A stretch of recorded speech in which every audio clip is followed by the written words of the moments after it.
செயலாளர்கள், கழக மாவட்ட செயலாளர்கள், மாநில நிர்வாகிகள் மட்டும் கொஞ்சம் மேடைக்கு வாங்கய்யா. தயவு கூர்ந்து மாநில நிர்வாகிகள், கழக மாவட்ட செயலாளர்கள் மட்டும் மேடையில் இருக்கலாம். ஆங்காக நிற்கக்கூடிய தோழர்கள் கொஞ்சம் கீழே வந்துருங்க. கொஞ்சம் வாங்கய்யா, ஒத்துழைப்பு தாங்க.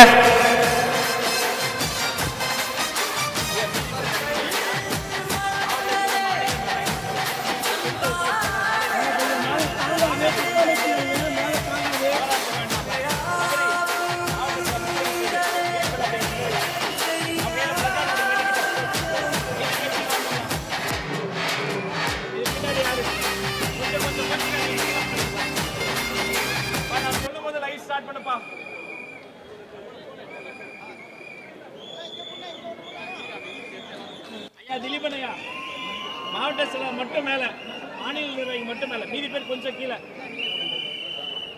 வந்துருங்கப்பா. ஓகேயா? எல்லாருமே ஒயிட் டி-ஷர்ட் எல்லாம் அப்படியே கொஞ்சம் அப்படியே பின்னாடி போய் அந்த கிரவுட் அப்படியே அங்க போய் சொல்லுங்க. இங்க நின்னு நீ வா பா.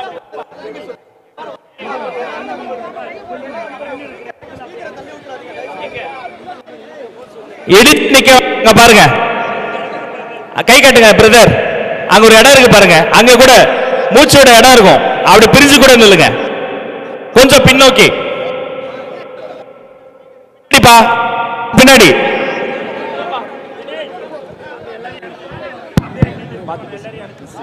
ஆனா வாலண்டியர்ஸ்க்குலாம் கொஞ்சம் இந்த சைடுல இருக்கிறவங்க கொஞ்சம் அப்படியே மூவ் பண்ண சொல்லுங்க. ஆனா வாலண்டியர்ஸ்க்குலாம் கொஞ்சம் இது பண்ணுங்க, அவங்களுக்கு கொஞ்சம் கோஆபரேட் பண்ணுங்க. வாலண்டியர்ஸுக்கு நீங்க கொஞ்சம் கோஆபரேட் பண்ண. கழக தோழர்கள் கொஞ்சம் அப்படியே அந்த பாருங்க ஃப்ரண்ட் அப்படியே பின்னாடி போனா மண் இருக்கு.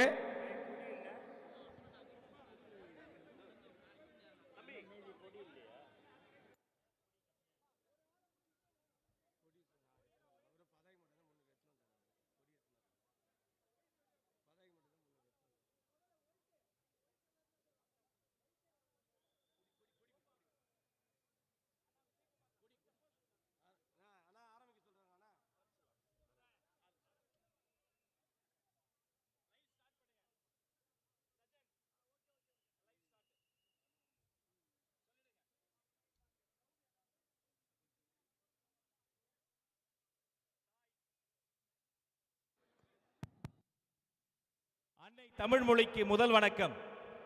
தமிழ்நாட்டை திருத்த வந்திருக்கிற தமிழக வெற்றி கழகத்தின் தலைவர் தளபதி அவர்களுக்கு உயிர் வணக்கம். தளபதியின் தளபதி போற்றுதலுக்குரிய பொதுச் செயலாளருக்கு பாச வணக்கம்.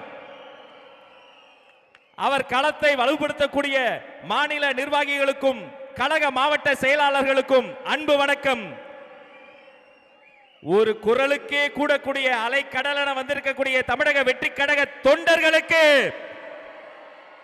தமிழ் வணக்கம். ஒரு இரவில் ஒரே நாளில் இப்படி ஒரு அலைக்கடலென கூட்டம் கூடியிருக்கிறது என்று சொன்னால் அது தமிழக வெற்றி கழகத்தினுடைய கொள்கை கூட்டம், தொண்டர் கூட்டம், பாச கூட்டம். நாள்தோறும் நடக்கக்கூடிய, நாட்டில் நடக்கக்கூடிய எண்ணற்ற துன்பங்களுக்காக தமிழ்நாட்டு தாய்மார்களின், தமிழ்நாட்டு பெரியோர்களின் கண்ணீரை துடைப்பதற்காக தமிழக வெற்றி கழகத்தின் மாபெரும் கண்டன ஆர்ப்பாட்டம் தொடங்குகிறது. உங்கள் அத்தனை பேரையும் வரவேற்பு செய்வதற்காக கழக மாவட்ட செயலாளர் அன்பிற்கினிய அண்ணன் அப்புனு என்கிற வேல்முருகன் அண்ணனை ஒரு கரவொலியோடு வருக வருக வரவேற்கிறேன்.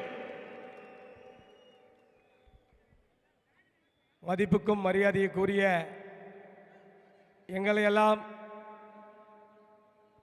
மாவட்ட செயலாளராக உருவாக்கி அழகு பார்த்து கொண்டிருக்கின்ற கழக தலைவருக்கும், எங்களை வழிகாட்டி செல்கின்ற பாசத்திற்கும் மரியாதைக்குரிய எங்கள் அருமை அண்ணன் பொதுச் செயலாளர் அவருக்கும் மற்றும் மாநில நிர்வாகி அத்தனை பேரையும் ஒருங்கிணைந்த சென்னை மாவட்டத்தின் சார்பாக வருக வருக என அன்புடன் வரவேற்கின்றோம். இந்த நிகழ்ச்சிக்கு முழு ஒத்துழைப்பு கொடுத்திருந்த ஒருங்கிணைந்த சென்னை மாவட்ட அத்தனை மாவட்ட செயலாளருக்கும் என் மனமார்ந்த நன்றினை முதலில் தெரிவித்துக் கொண்டு, இங்கு வருகை தந்திருக்கிற அத்தனை பகுதி செயலாளர்களுக்கும், வட்ட செயலாளருக்கும், கிளை கழக செயலாளருக்கும், கழகத்தினுடைய கழக கண்மணிகளுக்கும், தளபதியின் நெஞ்சில் குடிக்கின்ற கோடான கோடி உடன்பிறப்புகளுக்கும் என் நன்றினை வருக வருக என தெரிவித்து வரவேற்பு ஆற்றுகின்றேன். நேற்று முன்தினம் கழகத்தினுடைய பொதுச் செயலாளர் ஆர்ப்பாட்டம் நடத்த வேண்டும் என ஒரு கட்டளையிட்டார். தலைவர் அவர்கள் உத்தரவிட்டிருக்கின்றார். உடனடியாக இந்த நிகழ்ச்சியினை நடத்த வேண்டும் என எங்களை கூப்பிட்டு அறிவுறுத்தினார். உடனடியாக நேற்று காவல்துறையிடம் அனுமதி கேட்டோம், அனுமதி கொடுத்தார்கள். ஆனால் எப்படியாப்பட்ட அனுமதி கொடுத்தார்கள் தெரியுமா? நீங்கள் செய்யலாம், ஆனால் செய்யக்கூடாது. நேற்று செய்யணும் சொன்னாங்க, நேற்று நைட்டு செய்யக்கூடாதுன்றாங்க. அனுமதி கொடுக்குறாங்க, ஆனால் எங்களுக்கு மேடை போட விடலை. அனுமதி கொடுக்குறாங்க, ஆனால் ஸ்பீக்கர் வைக்க விடலை. அனுமதி கொடுக்குறாங்க, ஆனால் கொடி வைக்க விடலை. என்னன்னு கேட்டால் எங்களுக்கு ப்ரெஷருன்றாங்க. அந்த ப்ரெஷர் குக்கர் யாருந்தா எங்களுக்கே தெரியல. ப்ரெஷர்னு ஒரே ப்ரெஷர் குத்துனுந்தா கழகத்திலிருந்து நாங்கள் செய்கிறது மக்களுக்கோசம் தான் இந்த போராட்டம் நடத்துகிறோம். இந்த மக்களுக்கு நடத்துகின்ற இந்த அற போராட்டத்தை அற வழியில் நடத்துறது எங்கள் பொதுச் செயலாளரும் கழக தலைவர் உத்தரவு பேரில் பொதுச் செயலாளர் எங்களை கூப்பிட்டு சொல்கிறாங்க. நேற்று நைட்டு கூட எங்கள் பொதுச் செயலாளர்கிட்ட கேட்டோம், ஆனால் இப்படிலாம் இருக்குன்னா அப்படி தான் பண்ணுவாங்க, அமைதியான முறையில் எல்லா விஷயத்தையும் பண்ணுங்க, தயவு செஞ்சு காவல்துறை மீறி நீங்கள் எதுவும் பண்ணக்கூடாது அப்படின்னு எங்கள் பொதுச் செயலாளர் எங்களை நைட்டு அந்நேத்திக்கு 2:30 மணிக்கு எங்களை கூப்பிட்டு என்றைக்கும் நம்ம அந்த காவல்துறைக்கு மரியாதை கொடுத்து கரெக்டான வழியில் நடத்தணும் அப்படின்னு எங்களெல்லாம் இந்த அளவுக்கு நீங்கள் இப்படி தான் இருக்கணும் அப்படி தான் இருக்கணும் சொல்கிறதுனால தான் சில விஷயங்களை இன்னும் நாங்கள் கட்டுக்கோப்போட போயிட்டுருக்கோம். தயவு செஞ்சு எங்களுக்கு உத்தரவு தருகின்ற காவல்துறை அதிகாரிகள் மீண்டும் ஒரு முறை கேட்டுருக்கிறேன், உத்தரவு தாங்க, பகிரமான உத்தரவாக தாங்க, மறைமுகமான உத்தரவு எங்களுக்கு வேண்டாம். நாங்கள் வெளிப்படையாக லெட்டர் பேடு கொடுத்து தானே உத்தரவு கேட்குறோம். அப்புறம் எதுக்கு லெட்டர் பேடு கொடுத்து எங்களுக்கு இந்த நிகழ்ச்சி நிறுத்துன்றீங்க? இந்த நிகழ்ச்சியை நடத்துகிறோம், ஆனால் நீங்கள் ஸ்டேஜ் போடக்கூடாதுன்றீங்க. நைட்டு ஸ்டேஜ் எடுத்து போடுறோம், ஸ்டேஜ் அப்புறப்படுத்துறீங்க. இதுக்கப்புறம் வண்டி நைட்டு நிப்பாட்டுறோம், வண்டியை போடக்கூடாதுன்றீங்க. தயவு செஞ்சு அந்த ப்ரெஷருக்கு தெரிவிச்சுக்கிற உங்களுடைய காலம் நெருங்கி கொண்டு இருக்கிறது. குறைஞ்சபட்சம் இன்னும் 30 நாள் தான். உங்களுடைய 30 நாளை எண்ணிக்கொண்டு இருங்க. யாரெல்லாம் எங்களுக்கு ப்ரெஷர் கொடுக்குறீங்களோ அவங்களும் எங்களுடைய கழகத்தில் இணைந்து எங்களோட நீங்கள் பணியாற்றுவீங்கன்றதை மட்டும் இந்த நேரத்தில் தெரிவித்து எனக்கு வாய்ப்பு அளித்த தலைமை நிலைய நிர்வாகிகள் அத்தனை பேருக்கும் நன்றினை தெரிவிக்கிறேன். நன்றி, வணக்கம்.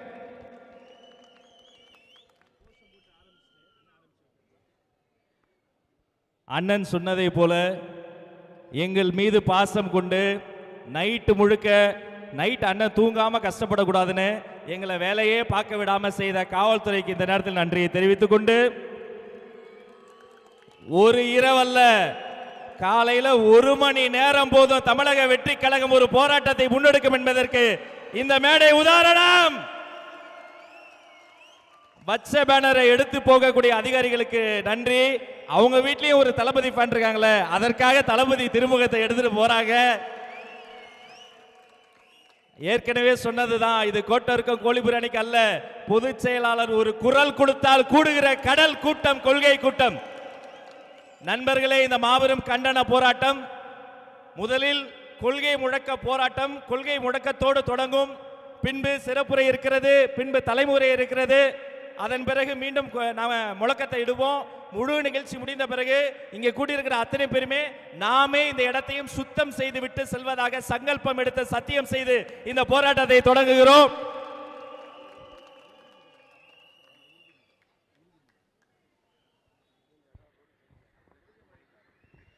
தமிழக வெற்றி கழகத்தின் உறுதிமொழியை வாசிக்க சகோதரி அமலினி அவர்களை அழைக்கிறோம்.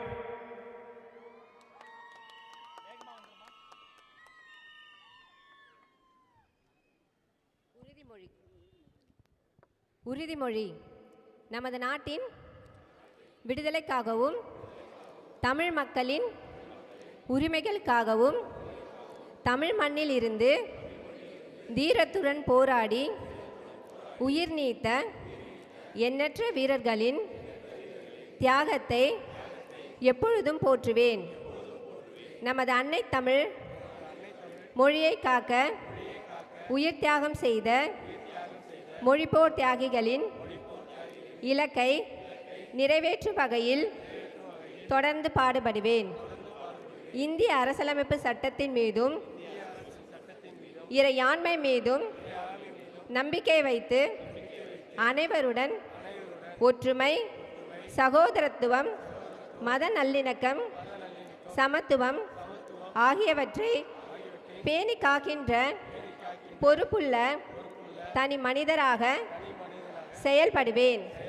மக்களாட்சி, மதசார்பின்மை, சமூக நீதி பாதையில் பயணித்து என்றும் மக்கள் நல சேவகராக கடமையாற்றுவேன் என உறுதியளிக்கிறேன்.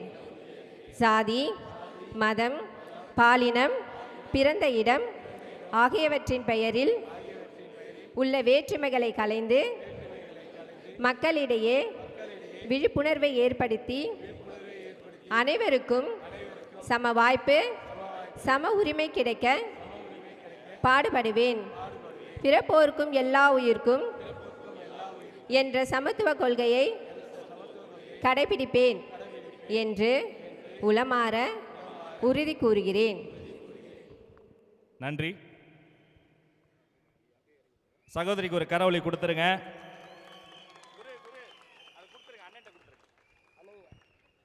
தமிழக வெற்றி கழகத்தின் மாபெரும் கண்டன போராட்டத்தை முழக்கமிட்டு தொடங்கி வைக்க நம்முடைய பொதுச் செயலாளர் அண்ணன் என் ஆனந்த் அவர்களை அன்போடு அழைக்கிறேன்.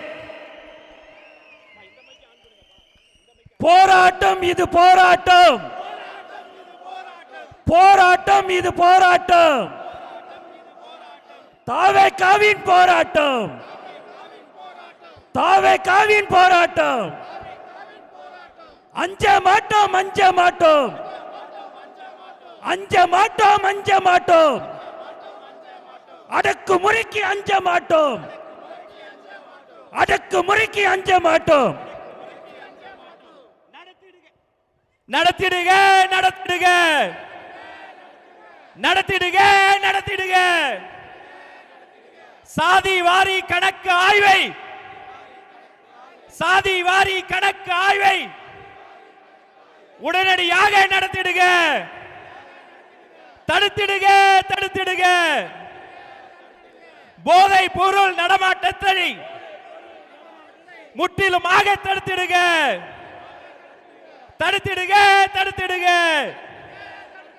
போதை பொருள் நடமாட்டத்தை முற்றிலுமாக தடுத்திடுக. காணவில்லை, காணவில்லை, சட்டம் ஒழுங்கை காணவில்லை, காணவில்லை, காணவில்லை, சட்டம் ஒழுங்கை காணவில்லை. சீர்படுத்து, சீர்படுத்து, சட்டம் ஒழுங்கை சீர்படுத்து. வாபஸ் பெறு, வாபஸ் பெறு, வாபஸ் பெறு, வாபஸ் பெறு. ஜனநாயக விரோத எஸ்ஓபியை வாபஸ் பெறு, எஸ்ஓபியை வாபஸ் பெறு. முடக்காதே, முடக்காதே, மக்கள் சந்திப்பை முடக்காதே, முடக்காதே, முடக்காதே, மக்கள் சந்திப்பை முடக்காதே. வெல்லட்டும், வெல்லட்டும், வெற்றி கழகம் வெல்லட்டும், வெல்லட்டும், வெல்லட்டும், வெற்றி கழகம் வெல்லட்டும். ஒலிக்கட்டும், ஒலிக்கட்டும், விசில் சத்தம் ஒலிக்கட்டும், ஒலிக்கட்டும், ஒலிக்கட்டும், விசில் சத்தம் ஒலிக்கட்டும். துடைக்கட்டும், துடைக்கட்டும், கண்ணீரை துடைக்கட்டும். போராட்டம் இது போராட்டம், தாவேகாவின் போராட்டம், போராட்டம் இது போராட்டம், தாவேகாவின் போராட்டம். நன்றி.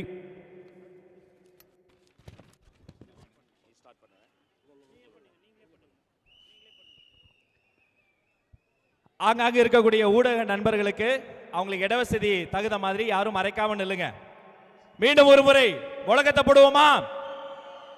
தமிழக வெற்றி கழகத்தின் கண்டன ஆர்ப்பாட்டத்தின் குரல் தொட்டுவிடும் தூரத்தில் இருக்கிற செஞ்சாஜு கோட்டைக்கு கேட்குமா? போராட்டம் இது போராட்டம், தாவேகாவின் போராட்டம், போராட்டம் இது போராட்டம், தாவேகாவின் போராட்டம். அஞ்ச மாட்டோம், அஞ்ச மாட்டோம், அடக்கு முறைக்கு அஞ்ச மாட்டோம், அஞ்ச மாட்டோம், அஞ்ச மாட்டோம், அடக்கு முறைக்கு அஞ்ச மாட்டோம். நடத்திடுக, நடத்திடுக. சாதி வாரி கணக்கு ஆய்வை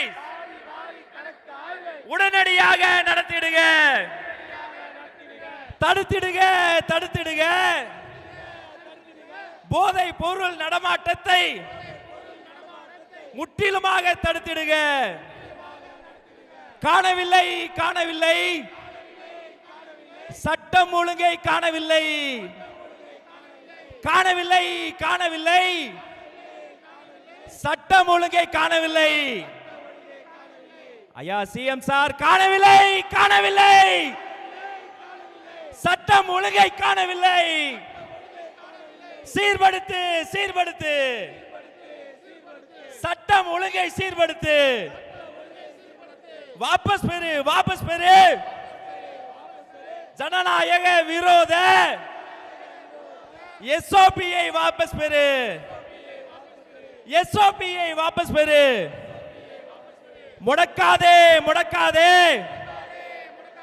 மக்கள் சந்திப்பை முடக்காதே. வெல்லட்டும் வெல்லட்டும் வெற்றி கழகம் வெல்லட்டும் வெல்லட்டும் வெல்லட்டும் வெற்றி கழகம் வெல்லட்டும். ஒலிக்கட்டும் ஒலிக்கட்டும் விசில் சத்தம் ஒலிக்கட்டும் ஒலிக்கட்டும் ஒலிக்கட்டும் விசில் சத்தம் ஒலிக்கட்டும். துடைக்கட்டும் துடைக்கட்டும் கண்ணீரை அது துடைக்கட்டும். போராட்டம் இது போராட்டம். தாவே காவின் போராட்டம். போராட்டம் இது போராட்டம். தாவே காவின் போராட்டம். போராட்டம் இது போராட்டம். மாபெரும் கண்டன போராட்டம். நன்றி.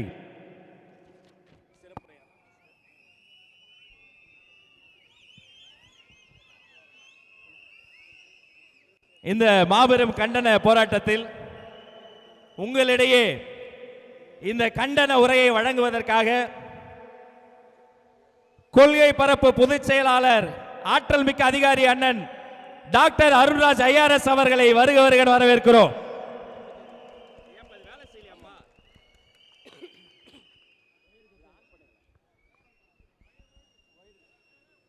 இந்த மாபெரும் கண்டன ஆர்ப்பாட்டத்திற்கு வருகை தந்திருக்கும் நம் வெற்றி தலைவர் அவர்களின் தளபதி அண்ணன் கழக பொதுச் செயலாளர்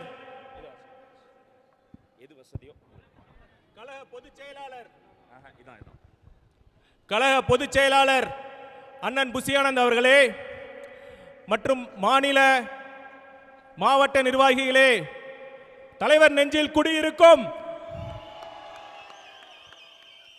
அன்பான நண்பா நண்பிகளே, உங்கள் அனைவருக்கும் முதல் வணக்கம். இப்போ பார்த்தீங்கன்னா தமிழ்நாட்டுக்குன்னு ஒரு பெருமை இருக்கு.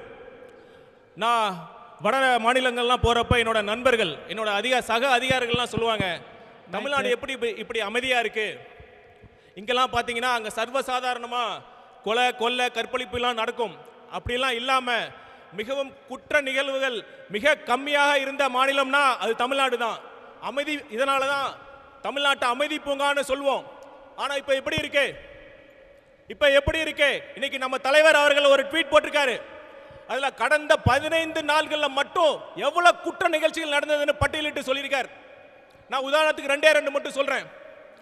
தூத்துக்குடி மாவட்டத்தில் ஒரு 17 வயது சிறுமி இயற்கை உபாதை கழிக்க போறப்ப பாலியல் வன்கொடுமைக்கு ஆளாக்கப்பட்டு துண்டு துண்டாக வெட்டி அந்த சிறுமி கொலை செய்யப்பட்டிருக்கிறாள். இங்க மதுராந்தகத்தில் 14 வயது சிறுமி பாலியல் வன்கொடுமைக்கு ஆளாக்கப்பட்டு இரவு முழுவதும் ஒரு காட்டில் தவித்து 10 கிலோமீட்டர் நடந்தே சென்று காவல் நிலையம் போயிருக்காங்க. சார், நான் சிஎம் சார் உங்கள்கிட்ட ஒன்று மட்டும் கேட்குறேன். நீங்கள் 5000 ரூபா கொடுத்தீங்களே, அது இந்த மாதிரி கொலை செய்யப்பட்ட பெண்களுக்கு இறுதி சடங்கு செய்யறதுக்கா, ஈமை சடங்கு செய்யறதுக்கா நீங்க பணத்தை கொடுக்குறீங்க? பாதுகாப்பு இல்லாம முதல்ல ஒரு அரசோட கடமையே பாதுகாப்பு தான். அது பாதுகாப்பு, அந்த பாதுகாப்பு கொடுக்க தவறி நீங்க என்ன நலத்திட்டங்கள் கொடுத்தாலும் மக்கள் கண்டிப்பா ஏத்துக்கவே மாட்டாங்க. நீங்க சொல்லலாம், போன ஆட்சியில் குற்ற நிகழ்வு நடக்கலையா, இப்ப மட்டும் தான் நடக்குதான் நீங்க கேட்கலாம். நான் கேட்கறது ஒன்னே ஒன்று தான். சிஎம் சார், நீங்க செய்ய வேண்டிய வேலையை நீங்க கரெக்டா செஞ்சிட்டீங்களா? அதையும் மீறி இந்த குற்ற செயல் நடந்ததுன்னா அது வேற. இப்ப தமிழ்நாட்டில் ரெகுலர் டிஜிபி எப்ப கடைசியா இருந்தாரு? போன வருஷம் ஆகஸ்ட் 31ஆம் தேதி திரு சங்கர் ஜிவால் அவர் ரிட்டையர்மெண்ட் ஆனார். இப்ப 7 மாசம் ஆகுது. 7 மாசமா ஒரு மாநிலத்துக்கு ரெகுலர் டிஜிபி கூட போட முடியல. எங்களை பார்த்து தற்கூரின்னு சொல்றீங்களே. 7 மாதமா ஒரு மாநிலத்துக்கு, நம்ம தமிழ்நாடு போன்ற மாநிலத்துக்கு ரெகுலர் டிஜிபி போடாத நீங்க தான் சார் தற்கூரி.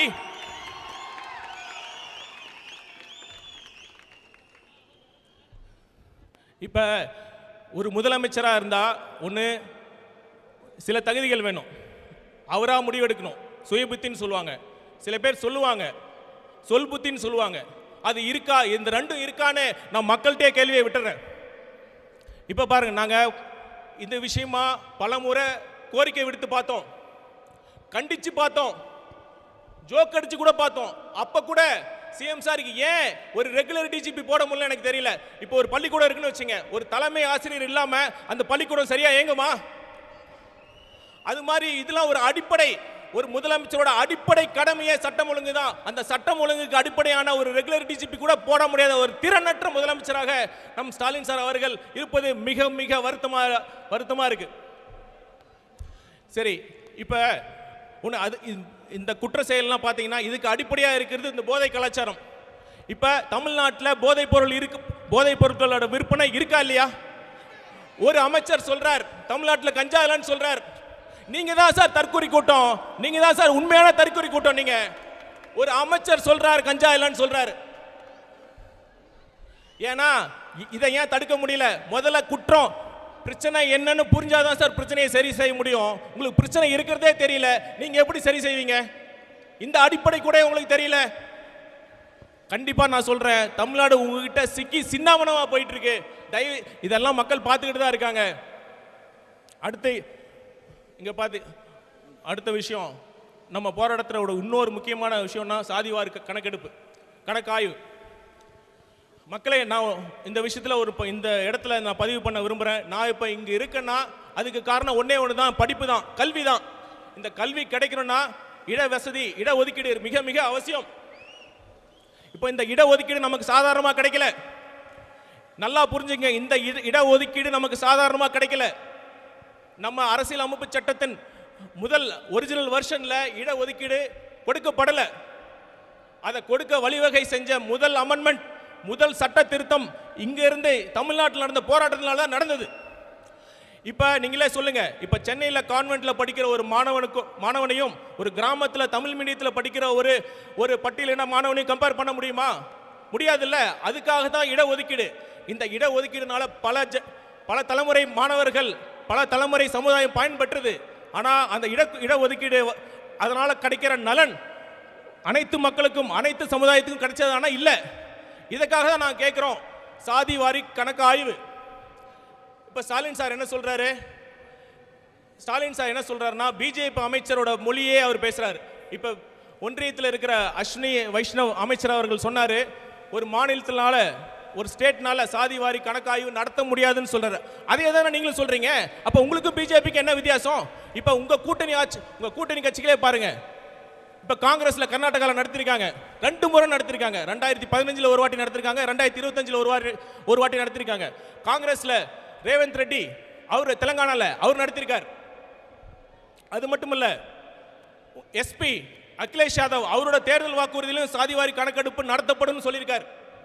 இதை ஏன் நீங்க நடத்த மறுத்துறீங்க? சமூக நீதின்னு சொல்லி மக்களை ஏமாத்திட்டு உண்மையான சமூக நீதிக்கு வழிவகுக்கக்கூடிய ஒரு படியை கூட நீங்க செய்யலங்கிறதா உண்மை. இதை மக்கள் கண்டிப்பாக புரிஞ்சுக்கிட்டு உங்களை துரத்தி அடிக்க போறாங்க.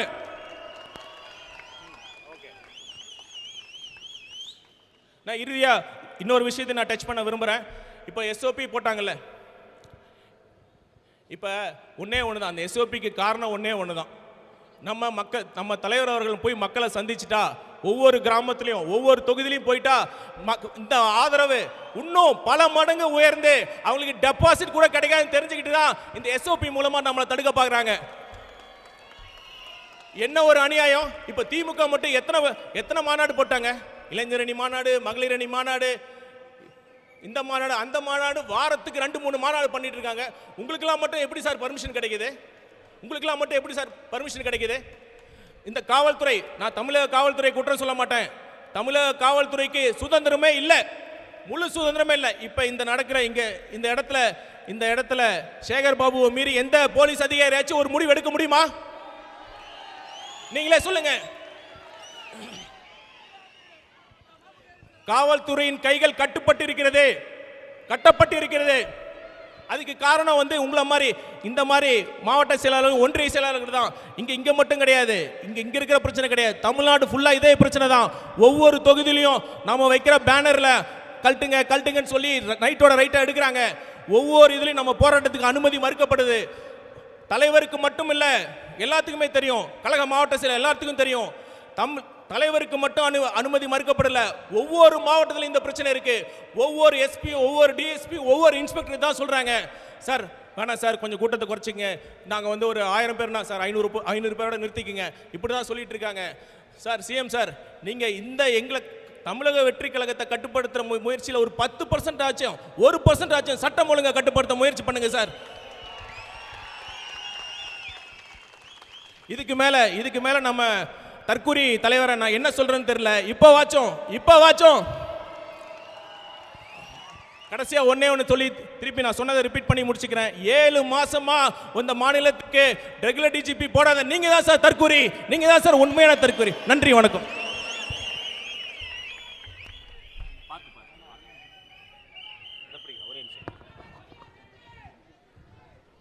ஓம் சக்தி பராசக்தி. குழந்தைங்க கூட எப்படியே சொல்றாங்களேப்பா. எந்த அளவுக்குன்னா இங்கே இடமே பத்தாம சுத்தி நிற்கிற பில்டிங்ல இருந்தெல்லாம் பார்த்து நமக்கு ஆதரவு தந்துகிட்டு இருக்கிறாங்க. இதுதான் தமிழக வெற்றி கழகம். அடுத்து சிறப்புரை வழங்குவதற்காக முன்னாள் எம்எல்ஏ அன்பு அண்ணன் ஜேசிடி பிரபாகர் அண்ணன் அவர்களை ஒரு பெரிய கரவொலியோடு அழைக்கிறேன்.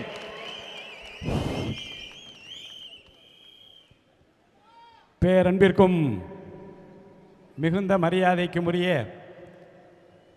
தளபதி என்ன நினைக்கிறாரோ, என்ன சொல்கிறாரோ அதை சிறமேற்கொண்டு செய்து முடிக்கின்ற பொதுச் செயலாளர் அண்ணன் ஆனந்த் அவர்களே, தலைமை பொறுப்பிலே எப்படி நடந்து கொள்ள வேண்டும் என்று இளைஞர்களுக்கு வழிகாட்டி கொண்டிருக்கிற அருமை அண்ணன் ஆதவ் அர்ஜுனா அவர்களே, அண்ணன் அருண்ராஜ் அவர்களே, சகோதரர் வெங்கட்ராமன் அவர்களே, அண்ணன் விஎஸ் பாபு அவர்களே, கூட்டுடன்று எதிர்வரினும் கூடி எதிர்க்கிற ஒரு ஆற்றல் படை எங்கே இருக்கிறது என்றால் அது தமிழக வெற்றி கழகத்திலே தான் இருக்கிறது, எங்கும் இல்லை. இங்கே நம்முடைய மாவட்ட கழக செயலாளர் வெகுண்டு எழுந்து பேசினார், உணர்ச்சி பூர்வமாக பேசினார், உள்ளதை பேசினார். என்ன நடக்கவில்லையோ, எது நடக்க வேண்டும் அதை விளக்கமாக கூறி, அதைத் தொடர்ந்து அருமை சகோதரர் அருண்ராஜ் ஐஆர்எஸ் அவர்கள் எல்லா விஷயங்களையும் அழகாக தொட்டார். செவிடன் காதிலே ஊதிய சங்காக தமிழக வெற்றி கழகம் தொடர்ந்து சொல்லி வருகிற எந்த செய்திகளையும் முதலமைச்சர் காதுக்கு எட்டியதையோ எட்டவில்லையோ தெரியவில்லை என்றுதான் கோட்டைக்கு பக்கத்திலேயே போராட்டத்தை போட்டிருக்கிறோம். இங்கே இருந்து குரல் கொடுத்தாவது கோட்டை பக்கத்தில் இருக்கிறது, செவிடன் காதிலே ஊதிய சங்குதான் கேட்கவில்லை. கோட்டைக்கு யார் போக வேண்டுமோ அவரை அனுப்புவதற்கு நாங்கள் தயாராக வந்திருக்கிறோம். தளபதி விஜய் அனுப்புவோம். வீட்டுக்கு போக வேண்டிய உங்களை பத்திரமாக வீட்டுக்கு அனுப்புவதற்கு தயாராகிவிட்டோம் என்று சொல்லுகிற போர்ப்படை தான் இங்கே வந்திருக்கிறது. ஜாதிவாரி கணக்கெடுப்பு ஆய்வை நடத்துவதிலே இந்த அரசாங்கத்துக்கு என்ன சிரமம் இருக்கிறது? அண்டை மாநிலங்களிலே நடத்த தொடங்கிவிட்டார்கள். இங்கே குரல் கொடுக்கிறோம், கேட்கிறோம், அறிக்கை கொடுக்கிறோம், போராட்டங்களை எல்லாம் நடத்தி பார்க்கிறோம். ஆனால் செவிமடுக்காத ஒரு சர்க்கார் இங்கே நடந்து கொண்டிருக்கிறது. அதே போன்றுதான் தமிழகத்திலே சட்ட ஒழுங்கு பிரச்சனை பற்றி நம்முடைய சகோதரர் அருண்ராஜ் அவர்கள் விளக்கமாக விரிவாக இங்கே சொன்னார்கள். போதைப் பொருளை தடுக்க தவறிய அரசாங்கத்தால் ஏற்படுகிற இழப்புகள், இன்னல்கள் என்றெல்லாம் எடுத்து இங்கே உங்கள் முன்னாலே வைத்தார்கள். என் அருமை சகோதர சகோதரிகளே, என் நெஞ்சமெல்லாம் வீற்றிருக்கிற, என்னுடைய நெஞ்சங்களை தொட்டிருக்கிற என்னுடைய வீராங்கனைகளே, வீரர்களே என்று நம்முடைய தளபதி நம்மைத்தான் நம்பி இருக்கிறார். இந்த நாடும் நம்மைத்தான் நம்பி இருக்கிறது. நம்மை பொறுத்தவரைக்கும் தளபதி அவர்கள் ஒன்றைத்தான் எண்ணுகிறார். எந்த இடுக்கன் வந்தாலும் சரி, யார் ஏகடியம் பேசினாலும் சரி, யார் ஏளனம் செய்தாலும் சரி, என் லட்சியம் இந்த தமிழ்நாட்டை மீட்டெடுப்பதுதான் என்று களத்தில் இறங்கி இருக்கிறார். எதிர்பாரில்லாமல் ஒரு சர்க்கார் நடக்கிறது என்று முதலமைச்சர் நினைத்துக் கொண்டிருக்கிறார். நான் கேட்கிறேன், உங்கள் குடும்பத்தின் மீது காட்டுகிற அக்கறையை, உங்கள் குலத்தின் மீது காட்டுகிற அக்கறையை இது ஒரு 10% இந்த தமிழ்நாட்டு மக்கள் மீது நீங்கள் காட்ட மாட்டீர்களா என்ற ஏக்கத்திலே தான் இன்றைக்கு தமிழ்நாடு தவித்துக் கொண்டிருக்கு. நிறைவேற்ற முடியாத உறுதிமொழிகள், நிறைவேறாத கோரிக்கைகள். நான் வருகிற போதே நினைத்துக் கொண்டேன், ஆட்சி முடிகிற போது எதற்காக கண்டன ஆர்ப்பாட்டம் என்று. இது கண்டன ஆர்ப்பாட்டம் மட்டுமல்ல, இந்த ஆட்சிக்கு முடிவுரை எழுதுகிற ஒரு ஆர்ப்பாட்டம் என்று மனதிலே வைத்துக் கொள்ளுங்கள். இன்னும் ஒரு வார காலத்திற்குள்ளாக தேர்தல் அறிவிப்பு வந்துவிடும். இந்த கண்டன ஆர்ப்பாட்டத்தின் மூலமாக மக்கள் எதை விரும்பினார்கள் அதை நீங்கள் செய்யவில்லை. மக்கள் எதை விரும்புகின்றார்கள் அதை செய்கிற ஒரு நல்லவரை வல்லவரை தேர்ந்தெடுப்பதற்கு மக்கள் தயாராகிவிட்டார்கள் என்பதை காட்டுகிற ஒரு கண்டன ஆர்ப்பாட்டமாக இதனை நான் கருதி, போதை தடுக்க தவறிய ஒரு அரசாங்கம், இழப்புகளை தடுக்க தவறிய அரசாங்கம், கொலை கொள்ளைகளை தடுக்க தவறிய ஒரு அரசாங்கம், நிம்மதியாக வீட்டிலே உறங்க முடியவில்லை, வீதியிலே நடக்க முடியவில்லை என்று அன்றாடம் கவலைப்படுகிற, பயந்து போய் கிடக்கிற இந்த மக்களை எப்படி காப்பாற்ற வேண்டும் என்று திட்டமிட்டுக் கொண்டிருக்கிற, உறங்காது உங்களுக்காக விழித்துக் கொண்டு திட்டங்களை தீட்டிக் கொண்டிருக்கிற நல்ல தலைவரை வல்லவரை ஆட்சி கட்டிலே அமர்த்துகிற வரைக்கும் ஓய மாட்டோம். அந்த சூழலை ஏற்கிற ஒரு கண்டன ஆர்ப்பாட்டமாக இதனை நான் கருதி இந்த வாய்ப்பிற்கு பொதுச் செயலாளருக்கு நன்றி கூறி விடைபெற்றுக் கொள்கிறேன். நன்றி, வணக்கம். நன்றி.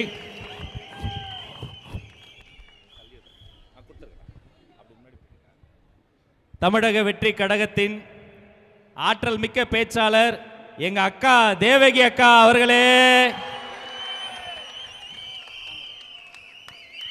கொஞ்சம் கோட்டைக்கு கேட்கிற மாதிரி பேசுங்க அக்கா அவர்களே.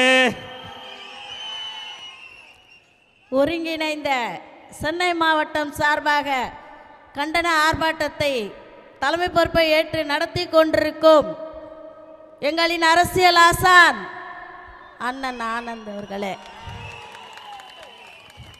இந்த கூட்டத்தை நடத்த சொல்ல எங்களுக்கெல்லாம் அனுமதி கொடுத்து வழி நடத்தி கொண்டிருக்கும் தமிழக பெண்களின் காவல் தெய்வம் தளபதி அவர்களே, மற்றுமில்ல ஊடகத்துக்கே டப் கொடுத்து கொண்டிருக்கின்ற எங்கள் தேர்தல் மேலாண்மை பொதுச் செயலாளர் அண்ணன் ஆதவ் அர்ஜுனா அவர்களே, திருச்செங்கோட்டிலே வெற்றி நிர்ணயிக்கப்பட்டிருக்கிறது அண்ணனுக்கு, அண்ணன் ARS அவர்களே, மற்றுமுள்ள மேடையிலே இருக்கின்ற மாநில மாவட்ட பொறுப்பாளர்களுக்கும் என்னை வழிநடத்தி கொண்டிருக்கும் அருமை அண்ணன் ராஜ்மோகன் அவர்களுக்கும் தளபதியின் நெஞ்சில் குடியிருக்கும் அனைவருக்கும் வட சென்னை வடக்கு மாவட்டத்தின் செயற்குழு உறுப்பினர் விஜய் தேவகியின் வணக்கம். ஏன் அப்படி சொன்னா, 5 நாளைக்கு முன்னாடி தான் ஆலந்தூரில் சட்டமன்ற அண்ணன் ஈசிஆர் அண்ணன் மாவட்டத்தை என் பேரை மாற்றிட்டேண்ணே விஜய் தேவகின்னு. ஏன்னா வீட்டுக்கு வீடு விஜய், வீட்டுக்கு வீடு விஜய், வீட்டுக்கு வீடு விஜய்னு இருக்க தொட்டு நான் மட்டும் என் தேவகின்னு இருக்கணும், விஜய் தேவகின்னு மாற்றிட்டேன். ஏய்ப்பவர்க்கே காலம் என்று எண்ணி விடாதே, பொய் எத்தனை நாள் கை கொடுக்கும் மறந்து விடாதே, ஒரு நாள் இந்த நிலைமைக்கெல்லாம் மாறுதல் உண்டு, அந்த மாறுதலை தருவதற்கு தேறுதல் உண்டு, அந்த மாறுதலை தருவதற்கு தேறுதல் உண்டு. ஒரு சம்பவம் என்பது நேற்றே, அது சரித்திரமாவது இன்று, அது சாதனையாவது நாளை, அது டிவிகேவின் வெற்றியை சொல்லும் வேலை. நமது சின்னம், நமது சின்னம், நமது சின்னம். இந்த சத்தம் தான் பாவம் பல பேரின் தூக்கத்தை கெடுத்து விட்டது. அதுக்கு தான் எல்லாத்துக்கும் தடை. எனக்கு மட்டும் தடைன்னா உங்களுக்கு ஏன் தடை இல்லை? நீங்கள் அதே 9 மாதம்தான் 10 மாதம்தான், நாங்களும் அதே 9 மாதம்தான் 10 மாதம்தான். எங்களுக்கு ஏன் அந்த தடை? தடைகளை தகர்த்தறிவோமா? 2026 தடைகள் தகரும். சென்ட் ஜார்ஜ் கோட்டையிலே நம்முடைய தலைவர் முதல்வர் ஆவது உறுதி. சாதி வாரிய கணக்கெடுப்பு அரசாணையே வெளியிடலை. அப்போ இவ்வளோ நாள் என்ன கல்வி தகுதி கொடுத்தீங்க, வேலை கொடுத்தீங்க, எவ்வளோ மக்கள் இருக்கிறாங்கன்னு என்னத்தை தான் நீங்கள்லாம் போட்டீங்க? ஒன்றுமே புரியலையே. லா அண்ட் ஆர்டர் இஷ்யூவும் சரியில்லை. கேள்விப்பட்ட இந்த மேடை போடுறதுக்கு கூட அவ்வளோ பிரச்சனையா? நம்மளாம் தமிழ்நாட்டு மக்கள் தானே, நம்மளும் ஓட்டு போட்டு தானே இவங்க வந்தாங்க. ஏன் இப்படி இருக்கிறாங்க? இவங்களுக்கு மட்டும் ஒரு சட்டம், இவங்களுக்கு மட்டும் ஒரு ஒழுங்கு. அந்த சட்டம் ஒழுங்கு நமக்கு இல்லையாண்ணா? சொல்லுங்கண்ணா, இருக்குதா இல்லையா? அறிவார் அம்பேத்கர் ஒரே சட்டம் தானே எழுதினாரு. அறிவார் அம்பேத்கர் ஒரு சட்டம் தானே எழுதினாரு. அந்த தீய சக்திகள் ஒரு தண்ணி சட்டமா எழுதினாரு. அறிவார் அம்பேத்கர் எங்கள் கொள்கை தலைவர். சட்டத்தை நாங்களும் கையில் எடுப்போம். உங்களை கேள்வி கேட்கும் நாள் வெகு தொலைவில் இல்லை. தினா பேப்பர் பிரிச்சால மனசு ரொம்ப கஷ்டமா இருக்குது. கடத்தல், பாலியல் துன்புறுத்தல், கொள்ளையடித்தல், வீட்டை விட்டு வெளியே வரத்துக்கே பயமா இருக்குதுண்ணா. சீக்கிரமே நம்ம கொள்கை தலைவர் வேலு நாச்சியாரினுடைய பாதுகாப்பு படையை ஏற்படுத்த வேண்டும் அண்ணா. அதே மாதிரி சின்ன சின்ன வழக்குகள்லாம் கோர்ட்டுக்கு வீட்டுக்கு, கோர்ட்டுக்கு வீட்டுக்கு, கோர்ட்டுக்கு வீட்டுக்கு, வாய்தா வாய்தா, வக்காலத்து வக்காலத்து, அதெல்லாம் நிறுத்தி போனோமா, கேஸ முடிச்சோமா, வந்துக்கினே இருக்கணும். நம்ம அஞ்சலை அம்மாள் விரைவு நீதிமன்றம் விரைவில் ஏற்படுத்தப்படும். இந்த மகளிருக்கு நம்ம தளபதி நிறைய செஞ்சுக்கிறாரு. அண்ணனா 1,000 இது காயின் கொடுக்க போறாரு கல்யாணத்துக்கு. அண்ணன் சீரு, அண்ணன் சீரு, பிறகுற குழந்தைக்கு 1 கிராம் மோதிரா. தாய்மாமன், தாய்மாமன் உறவு தாய்க்கு சம்பந்தமான உறவு இல்லையா? தாய்மாமன் உறவு தாய்க்கு சம்பந்தமான உறவு. என்ன தவம் செய்து புட்டோம், அண்ணன் தங்கையாகி புட்டோம். தலைவா, தலைவா, ரொம்ப சந்தோஷம் தலைவா. தாய் குலத்துக்கு என்னையும் சேர்த்துதா தலைவா, என்னையும் சேர்த்துதா. சீக்கிரமே சீக்கிரமே முடிவு வந்து விட்டது. அதை பார்த்துதான் பர்மிஷன் கொடுக்க மாட்டாங்க, தடுக்கிறாங்க. தடைகளை தகர்த்தறிவோமா, தடைகளை தகர்த்தறிவோமா? பெண்கள் முக்கியமாக நம்ம தாமா இதை வீட்டுக்கு வீடு சந்திச்சு மக்களை பேசி நம்ம ஓட்டு போட வைக்கணும். காதல விசில ஊத்தி விரட்டியாடி, காதல விசில ஊதி விரட்டியாடி ரொம்ப பிரச்சனை பண்ணா, ரொம்ப பிரச்சனை பண்ணா. பாயாசம் வச்சு இனிப்பா கொடு, பாயாசத்தை வச்சு இனிப்பா கொடுத்துருங்க. சரியா? ரெடியா? ரெடி. நம்ம கோட்டையில முதல்வர் நம்மெல்லாம் சந்திக்க போறோம், நம்மெல்லாம் சந்திக்க போறோம். அதுக்கு தான் எங்க வராமலே இவ்வளோ எழுச்சி. இன்னும் வந்தா எழுந்துக்கவே மாட்டாங்க, ஒருத்தர் கூட படுக்கையை விட்டு போட்டோம் விட்டுலாம். சரியா? நம்ம கரெக்டாக இருக்கணும். இன்னும் 50 நாள் அண்ணா, 50 நாளில் ஓடுற ஓட்டம் தூங்கி நிற்கிறவங்களும் எழுந்து நம்ம பின்னாடி ஓடிடணும். ஏன்னா திருச்சியில் இப்போ நடந்த மாநாட்டில் கன்னிமொழி அக்கா நம்ம தாவேக்காவின் கொடி கலரில் ஆடை உடுத்தி இருந்தார். எனக்கு ரொம்ப சந்தோஷம். மஞ்சள் சிவப்பு புடவை ஜாகிட்டு ஸோ கவர் ஆகிட்டாங்க அக்கா, கவர் ஆகிட்டாங்க. Follow me, follow me, all are follow me. ரொம்ப சந்தோஷமாக இருக்கு. எனக்கு இந்த வாய்ப்பு கொடுத்த என்னுடைய பொதுச் செயலாளருக்கும், நம்ம பொதுச் செயலாளர்கிட்ட என்னை நெருங்கி வச்ச என்னுடைய மாவட்ட செயலாளர், வடசென்னை வடக்கு மாவட்ட செயலாளர் தளபதி சிவா அவர்களுக்கும் மட்டுமுள்ளவருக்கும் நன்றி பாராட்டு விடைபெறுகிறேன். நன்றி, வணக்கம். விசில போடு, விசில. நன்றி, நன்றி அக்கா. மக்கள் மொழியில் பேசிய அன்பு சகோதரி தேவகி அக்கா அவர்களுக்கு மீண்டும் ஒரு பெரிய பாராட்டை அன்பை தெரிவித்துக் கொண்டு, தமிழக வெற்றி கழகத்தினுடைய வழக்கறிஞர் அணியினுடைய மாநில இணை ஒருங்கிணைப்பாளர் அன்பு சகோதரி வழக்கறிஞர் இந்திரா தன்ராஜ் அவர்களை அன்போடு அழைக்கிறேன். இங்கு வருகை தந்திருக்கும் அனைத்து தோழர்களுக்கும் தோழிகளுக்கும் என் முதற்கண் வணக்கத்தை தெரிவித்துக் கொள்கிறேன். இன்னைக்கு நம்ம தலைவர் சொன்ன பிரகாரமாக இன்னைக்கு 3 விஷயத்துக்காக நம்ம இந்த போராட்டத்தை நடத்திட்டு இருக்கிறோம். முதல்ல வந்து பார்த்தீங்கன்னா தூத்துக்குடி மாவட்டத்தில் 17 வயசு பொண்ணு ஒரு இயற்கை உபாதை கழிப்பதற்காக சென்ற பொண்ணுக்கு ப்ரொடெக்ஷன் இல்லைங்க. எந்த பக்கமும் ஒரு சின்ன குழந்தைங்களுக்கு ப்ரொடெக்ஷன் இல்லை. 3 வயசானாலும் சரி, 6 மாத குழந்தையாக இருந்தாலும் சரி, 17 வயசு பொண்ணாக இருந்தாலும் சரி, ப்ரொடெக்ஷன் இல்லை. ரீசெண்டாக நாமக்கல்ல ஒரு குழந்தைக்கு இதே மாதிரி தான் பாலியல் பலாத்காரம் செய்யப்பட்டு துன்புறுத்தப்பட்ட நிலையில் அந்த குழந்தை பரிதவிச்சு நின்னாங்க. இயற்கை உபாதைக்கு செல்லப்பட்ட பொண்ணால் ஸ்டேஷனுக்கு வந்து கம்ப்ளைண்ட் கொடுக்க முடியல. 10 கிலோமீட்டர் தாண்டி வந்து கம்ப்ளைண்ட் கொடுக்குற ஸ்டேஜ் ஏற்பட்டிருக்கு.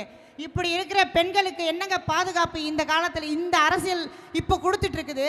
இந்த திமுக அரசியல் நம்மளுக்கு என்ன ப்ரொடெக்ஷன் கொடுத்துருக்கு? பெண்களாக நம்மளால் சமுதாயத்தில் சிறம்பட செய்ய முடியுதா? ஆனால் ஒரு பெண்ணுக்கும் பார்த்தீங்கன்னா இந்திய அரசியலமைப்பு பலவிதமான பாதுகாப்பு கொடுத்துருக்கு. ஆர்டிகல் 14, ஆர்டிகல் 21 இந்த மாதிரி எல்லாத்தையும் ப்ரொடெக்ஷன் கொடுத்துருக்கு. போக்சோ ஆக்ட்னு சொல்லி கொடுத்துருக்காங்க. போக்சோ ஆக்ட் வந்து யார் அந்த மாதிரி தண்டனை கைதியாக மாறி நிர்வாகிகள், திமுக நிர்வாகிகள் வந்து தண்டனை கைதுக்குள்ளாக்கப்பட்டிருக்காங்க? சொல்லுங்க பார்க்கலாம். ஈஸியாக சொல்லிடுறாங்க திமுக நிர்வாகி பெண் குழந்தைகளை பாலியல் பலாத்காரம் செய்தார்கள் என்று. ஆனால் அவங்களுக்கு மறைக்கப்பட்டுடுது. அவங்க செய்கிற குற்றங்கள் மறைக்கப்பட்டு விடுகிறது. இன்னும் இந்த 2026 திமுக அரசு நம்ம வீழ்த்தி நம்மளுடைய மிக பெரும் சக்தியான நம்ம தலைவரை நம்ம தேர்ந்தெடுக்கும் பொழுது கண்டிப்பாக பெண்களுக்கு முழு சுதந்திரம் பாதுகாப்பும் கிடைக்கும்ன்றது இந்த ஸ்டேஜில் நான் தெரிவிச்சுக்கிறேன்.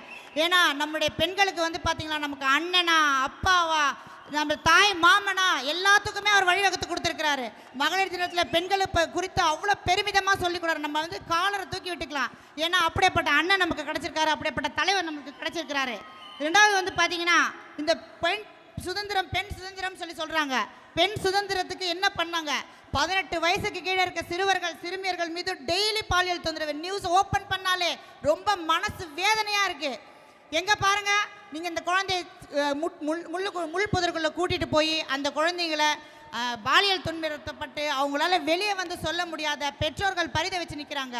இப்போது ரீசெண்டாக பார்த்தீங்கன்னா தூத்துக்குடியில் 8வது படிக்கிற குழந்தை ப்ரெக்னென்ட் ஆகி, நேற்றுக்கு நடந்த விஷயம், ப்ரெக்னென்ட் ஆகி அவங்க அப்பா பிள்ளை இறந்துருச்சு. இறந்ததுக்கப்புறம் சூமோட்டோவாக இன்றைக்கி கேஸ் எடுக்கிறாங்க. இதுக்கெல்லாம் காரணம் என்ன? பெண்களுக்கு இன்னும் பாதுகாப்பு இல்லை. 1947 சுதந்திரம் கிடைச்சது. இன்னும் நமக்கு சுதந்திரம் கிடைச்சிருக்கா? பெண்களுக்கு சுதந்திரம் கிடைச்சிருக்கா? இல்லையே. சுதந்திரம் இல்லாத நாட்டில் இன்னும் சுதந்திரம் மட்டும் தான் வாழ்ந்துட்டு இருக்கோம். கடந்த 5 வருடமாக பெண் கொலைகள், பெண் சிசு கொலைகள், பலாத்காரம், பாலியல் பலாத்காரம் எல்லாமே நடைபெற்று இருக்கு. இப்போ இதுக்கு எல்லாமே விமர்சனம் கிடைக்கணும்னா நம்மளுடைய தளபதி தலைவர் அவர்களை தேர்ந்தெடுக்கும் போது 2026 நிச்சயமா பெண்களுக்கு முழு சுதந்திரமும் பாதுகாப்பு இருக்கும். தைரியமான தெருவில் நடமாடலாம்னு இந்த இடத்துல தெரிவித்து என்னுடைய ஸ்பீச்சை இதோட முடிச்சுக்கிறேன். நன்றி, வணக்கம். நன்றி. தமிழக வெற்றி கழகத்தினுடைய பொருளாளர் அன்பு சகோதரர் வெங்கட்டையா அவர்களை ஒரு நல்ல கரவொலியோடு சிறப்புரை வழங்க அழைக்கிறோம்.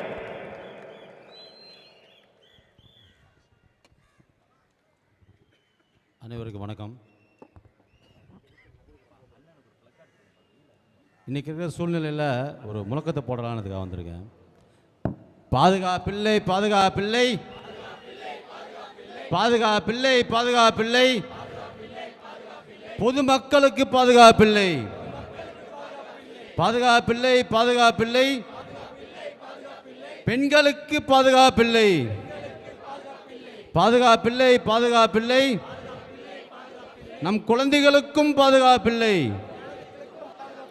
பாதுகாப்பில்லை, பாதுகாப்பில்லை, நம் இளைஞர்களுக்கும் பாதுகாப்பில்லை, பாதுகாப்பில்லை, பாதுகாப்பில்லை, தமிழ்நாட்டில் எவருக்கும் பாதுகாப்பில்லை, பாதுகாப்பில்லை, பாதுகாப்பில்லை, தமிழகத்தில் எவருக்கும் பாதுகாப்பில்லை, காணவில்லை, காணவில்லை, சட்டம் ஒழுங்கை காணவில்லை,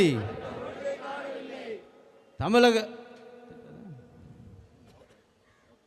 வெற்றி விளம்பர மாடலாட்சி, வெற்றி விளம்பர மாடலாட்சி, பாலியல் கொடுமைகளை அதற்கு சாட்சி, பாலியல் கொடுமைகளை அதற்கு சாட்சி, வெற்றி விளம்பர மாடலாட்சி, கேஸ் தட்டுப்பாடு அதற்கு சாட்சி, தட்டி கழிக்காதே, தட்டி கழிக்காதே, மக்களின் தேவைகளை பூர்த்தி செய்ய தட்டி கழிக்காதே, வெற்றி விளம்பர மாடலாட்சி,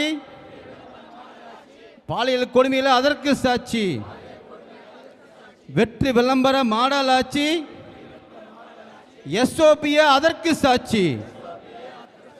பாதுகாப்பில்லை பாதுகாப்பில்லை பாதுகாப்பில்லை பாதுகாப்புக்கில்லை, பொதுமக்களுக்கு பாதுகாப்பில்லை.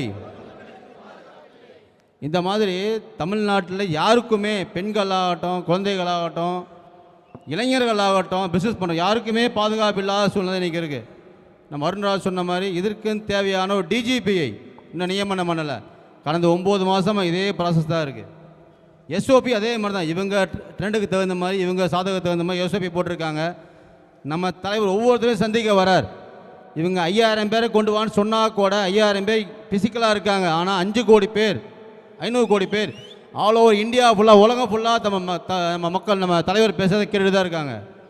என்ன தான் எஸ்ஓபி போட்டாலும் வெற்றி தலைவர் வெற்றி கொடி நாட்டுவார்.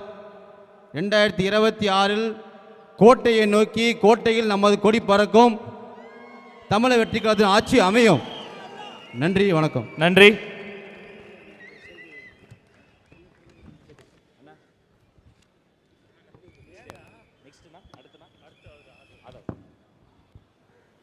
தமிழக வெற்றி கழகத்தினுடைய மாபெரும் கண்டன ஆர்ப்பாட்டத்தில் அடுத்து பேசுவதற்காக தேர்தல் மேலாண்மை பொதுச் செயலாளர் அன்பு சகோதரர் ஆதவ் அர்ஜுனா அவர்களை அன்போடு அழைக்கிறோம்.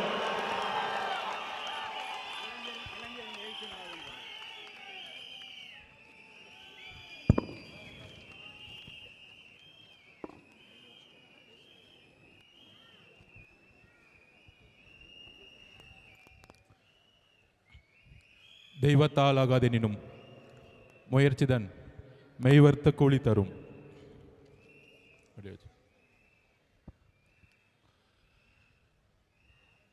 கழக மாவட்ட செயலாளர்கள், கழக தோழர்கள், தோழிகள், அண்ணன் பொதுச் செயலாளர் அவர்கள், ட்ரெஷரர் சார், நண்பர் அருண்ராஜ் அவர்கள், ஜேசிடி பிரபாகரன் சார் அவர்கள், எஸ் பாபு அண்ணன், கழக மாநில நிர்வாகிகள் மற்றும் மாவட்ட நிர்வாகிகள் அனைவருக்கும் என்னுடைய வணக்கத்தை தெரிவித்து 2026ஆம் ஆண்டின் தலைவர் நம்மளுடைய முதல்வர் அண்ணன் விஜய் அவர்களுக்கும் வணக்கத்தை தெரிவித்து,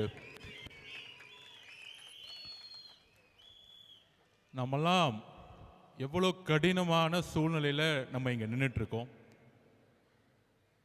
இன்னைக்கான போராட்டம் சாதிவாரி கணக்கெடுப்பு ஆய்வு நடத்தணும், சட்டம் ஒழுங்கு சீர்கேடு, அதோடு எஸ்ஓபியை நம்ம அகற்றத்திற்கு உயர்நீதிமன்றத்தில் கேஸ் ஃபைல் பண்ணியிருக்கோம்.